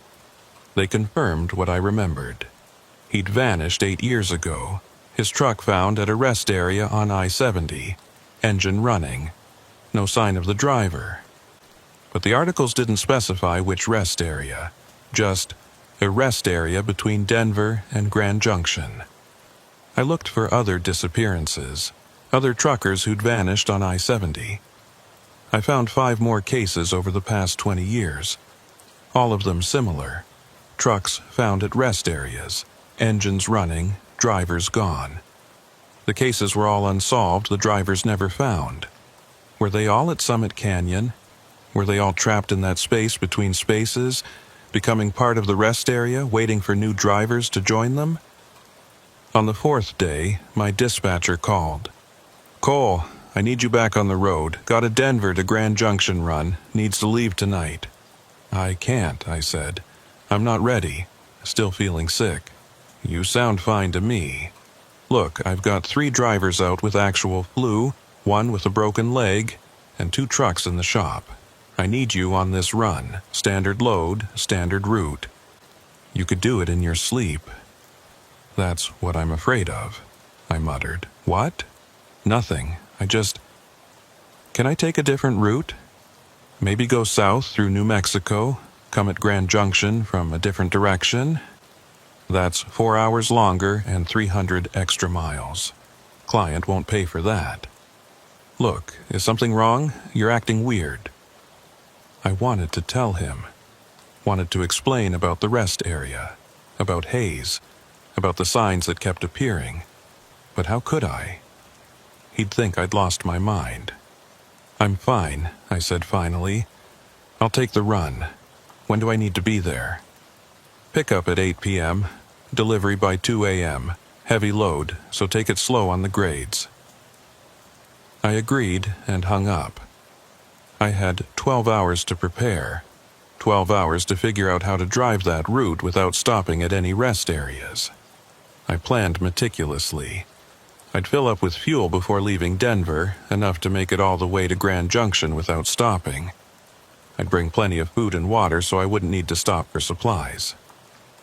I'd drink coffee to stay alert, but not so much that I'd need bathroom breaks. I'd time my departure so I'd reach the dangerous sections, Glenwood Canyon and the area around the tunnel, during times when I should be at peak alertness. It was a good plan. It should have worked. I picked up the load at 8 o'clock p.m. Machinery parts, heavy but well balanced. I left Denver at 8:30, heading west on I-70. The highway was busy tonight, more traffic than usual. I took comfort in the presence of other vehicles, other drivers. Surely nothing strange could happen with this many witnesses around. The traffic thinned out as I climbed into the mountains. By the time I reached the tunnel at 10 o'clock p.m., I was mostly alone. Just a few scattered cars and one other semi about a mile ahead of me. I passed through the tunnel without incident and started the descent toward Silverthorne. So far, so good. No signs for rest areas, no unmarked exits. Maybe the phenomenon was over. Maybe it had just been a temporary thing. Some weird atmospheric condition or geological anomaly that had caused those impossible exits to appear. Around 10:45 p.m., I saw the first sign. Rest area, 1 mile. My hands tightened on the wheel. Not again. Not tonight. But this time I was ready.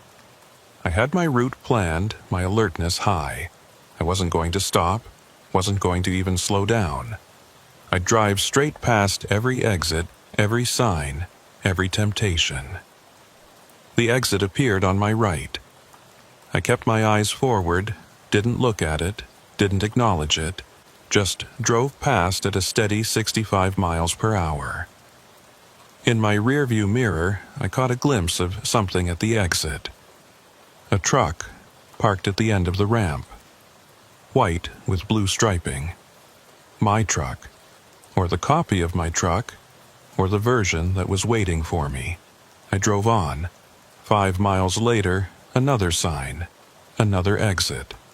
Another glimpse of a white Kenworth parked at the end of the ramp. They were multiplying. The exits were appearing more frequently, and there was always a truck waiting. My truck. Different versions of it, or the same truck existing in multiple places at once. I couldn't tell which. Around midnight, as I was passing through Glenwood Canyon, my phone rang. I knew who it would be before I answered. "You can't run forever," Hayes's voice said. "Eventually, you'll be tired. Eventually, you'll need to stop." "I'm fine," I said. "I can make it to Grand Junction." "Can you?" The voice sounded amused. "Check your fuel gauge." I looked. The needle was dropping rapidly, much faster than it should. I'd filled up in Denver, had enough fuel for the entire trip, but the gauge showed less than a quarter tank now, and it was still dropping. "That's impossible," I said. "Nothing's impossible in the in-between," Hayes replied. "The rules are different here. The space between the spaces, you're already partly in it, have been since you stopped at Summit Canyon, and the deeper you go, the more the normal world's rules stop applying." I checked my GPS. It showed me on I-70, exactly where I should be. But when I looked at the highway around me, something was off. The rock walls looked wrong. The curves were too sharp. And there were no other vehicles. The highway that had been busy an hour ago was now completely empty. "Where am I?" I asked. "Told you. The in-between. The space between the real I-70 and the rest area. You've been driving through it for the last 20 miles. You just didn't notice." I looked at the mile markers passing by. They were counting down normally, 121, 120, 119. But something about them looked wrong, too. The numbers were slightly off-center, or the font was different, or they were reflecting light in a way that standard mile markers shouldn't. "How do I get back?" I asked. "How do I get to the real highway?" "You can't. Not anymore. You're marked. You're part of it. The only way forward is to stop. Accept it. Join us." "No," I said firmly. "I'm not stopping. I'm going to Grand Junction. I'm going to deliver this load. And then I'm going to quit this job and never drive I-70 again." Hayes laughed, a sound like wind through empty buildings. "You think geography matters? You think avoiding one highway will save you? The rest area isn't just on I-70 anymore. It's spreading. It's everywhere you are, everywhere you go. You brought it with you when you left. And now it's part of you, and you're part of I-70." The call ended. I drove in silence, watching my fuel gauge continue to drop. Quarter tank. Eighth of a tank. The low fuel warning light came on. I should have panicked, should have been terrified. But instead, I felt a strange calm. Hayes was right. I couldn't run from this. Couldn't avoid it. The rest area had marked me, claimed me. Fighting it was just delaying the inevitable. The fuel gauge hit empty. The engine sputtered once, twice. I waited for it to die. for the truck to coast to a stop on the shoulder. But it didn't. The engine kept running, smooth and steady, even though the gauge showed no fuel at all. Just like Hayes had described. Just like my truck had become something that operated outside normal physical rules.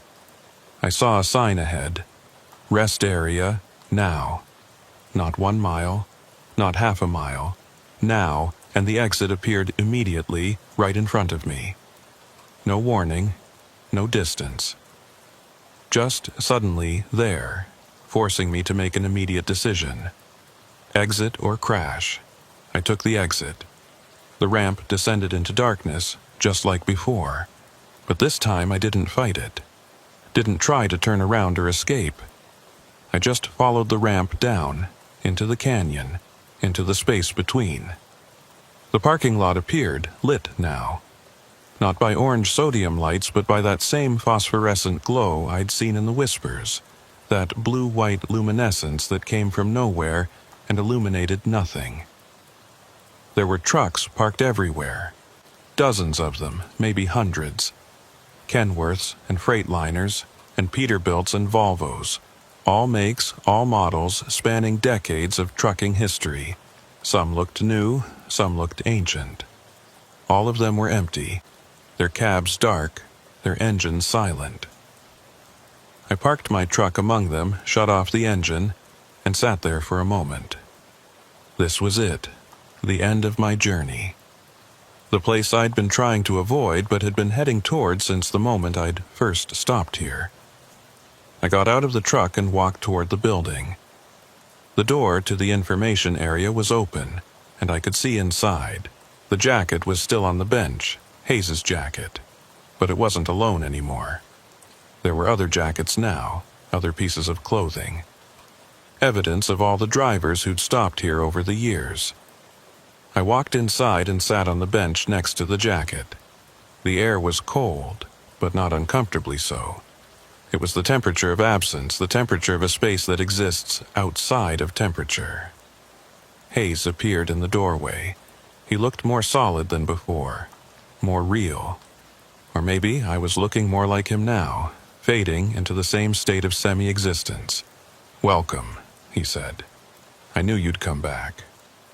"I didn't have a choice," I replied. "No, none of us did. The rest area chooses. We just respond." "What happens now?" I asked. Hayes shrugged. "You wait, you rest. Eventually, you forget why you came here. Forget where you were going.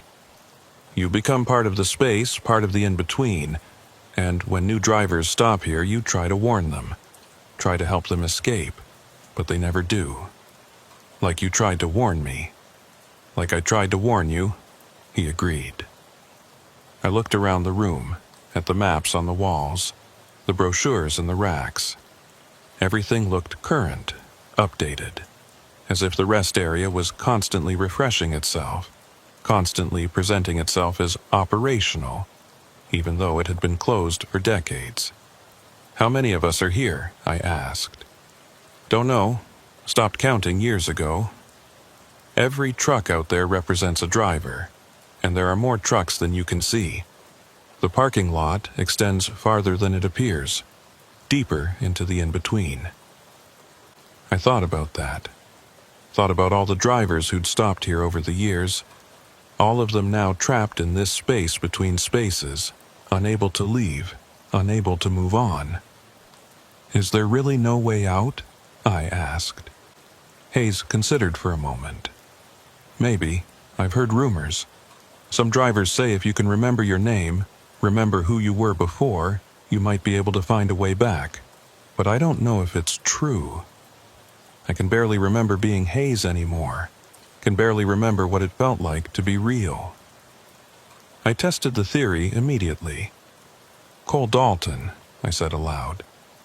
"My name is Cole Dalton. I'm a truck driver. I was delivering machinery parts from Denver to Grand Junction. I have a life, I have a home. I exist." But even as I said it, the words felt hollow. Did I have a home? I couldn't quite remember what it looked like. Did I have a life? What had I done when I wasn't driving? The memories were there, but fading, becoming less substantial with each passing moment. "You'll forget," Hayes said, not unkindly. "We all forget. It's easier that way. The rest area takes care of us, keeps us safe. We don't need anything out there anymore." I wanted to argue, wanted to insist that I was different, that I would remember, that I would find a way out. But I could feel the truth of his words. The rest area was seeping into me, changing me, making me part of itself. And part of me, a growing part, didn't mind. I sat on the bench and closed my eyes. When I opened them again, it was daylight, or what passed for daylight in the in-between. A gray, diffuse light that came from everywhere and nowhere, casting no shadows. Hayes was gone. Or maybe he was still there, but I couldn't see him anymore. My perception of the rest area shifting to something different. I stood up and walked outside. The parking lot looked different in the gray light. The trucks were still there, but they looked less solid, more like impressions of trucks than actual vehicles. And beyond the parking lot, I could see the highway. Not I-70, not any specific highway, just the concept of a highway, the idea of a road stretching endlessly in both directions. I walked to my truck, or the truck I thought was mine. I couldn't remember the license plate number anymore, couldn't remember what color the interior was supposed to be. But it felt like mine, felt familiar. I climbed into the cab and sat in the driver's seat. The keys were in the ignition, even though I didn't remember leaving them there. I turned them, and the engine started immediately. I could drive out of here, could follow the highway back to the real world. That's what I thought anyway. That's what I wanted to believe. But when I put the truck in gear and started driving, I realized I was just moving around the parking lot. The exit ramp that had brought me here was gone. Or maybe it was still there, but I couldn't find it anymore. The parking lot was its own closed loop, its own little universe. I drove in circles for a while, then gave up and parked again. Some part of me, the part that was still Cole Dalton, felt frustrated, trapped. But another part, the part that was becoming something else, felt relieved. This was simpler. This was easier. No deliveries to make, no schedules to keep, just the rest area, eternal and unchanging. I got out of the truck and walked back to the building. Inside, I found my jacket hanging on a hook I hadn't noticed before. It had my name embroidered on it. C. Dalton. When had that happened? I didn't remember embroidering my name on any jacket. I put it on anyway. It fit perfectly. Time passed, or didn't pass. It was hard to tell in the in-between. Sometimes it was day, sometimes night. Sometimes I saw other drivers in the parking lot. Sometimes I was alone. Sometimes I tried to remember who I was, where I'd come from. Sometimes I forgot to try. And then one night, or what I perceived as night, I saw headlights. A new truck descending down the exit ramp, entering the parking lot. A Peterbilt, dark-colored, driving slowly, cautiously. They were stopping. A new driver was stopping at the rest area. I felt a surge of something. Urgency? Compassion? Hunger? I couldn't tell which. I grabbed a flashlight from somewhere. When had I acquired a flashlight? And walked toward the parking lot. I needed to warn them. Needed to tell them to leave while they still could. But when I tried to speak, my voice came out wrong. The words jumbled, distorted. Leave. While you can. Don't. Like I did. The driver couldn't understand me. I could see their confusion, their fear. They backed away from their truck, and I realized how I must look to them. A figure in a trucker's jacket, carrying a flashlight emerging from the darkness of an abandoned rest area. I looked like Hayes had looked to me. I looked like a ghost, because that's what I was now. A ghost, a warning, A marker of what happens when you stop at the wrong rest area, when you enter the in-between and can't find your way back out. The driver got back in their truck and drove away. I watched them go, watched their taillights disappear up the exit ramp. Good. They'd escaped. They wouldn't be trapped here like I was, but I knew they'd be back. They always came back. The rest area had a way of calling to them, drawing them in. Maybe not tonight, maybe not tomorrow, but eventually. I walked back to the building and sat on the bench. My jacket joined the others hanging on the hooks. Hayes' jacket and a dozen more I hadn't noticed before. All of them bearing names that used to mean something. All of them belonging to drivers who'd stopped and never left. I tried to remember my name one more time. Cole something. Cole Dalton? Was that right? I wasn't sure anymore. The name felt like it belonged to someone else, someone I'd known a long time ago, someone who used to drive trucks and make deliveries and had a life in the real world. That person was gone now, and in their place was this. A presence in a rest area that didn't exist, waiting for the next driver to stop, waiting to offer warnings that would never be understood. The rest area hummed quietly around me, its phosphorescent glow constant and eternal. Outside, on the highway that might have been I-70, or might have been every highway at once, more trucks would eventually come. More drivers would see the sign, take the exit, enter the in-between, and I would be here to greet them. I would always be here.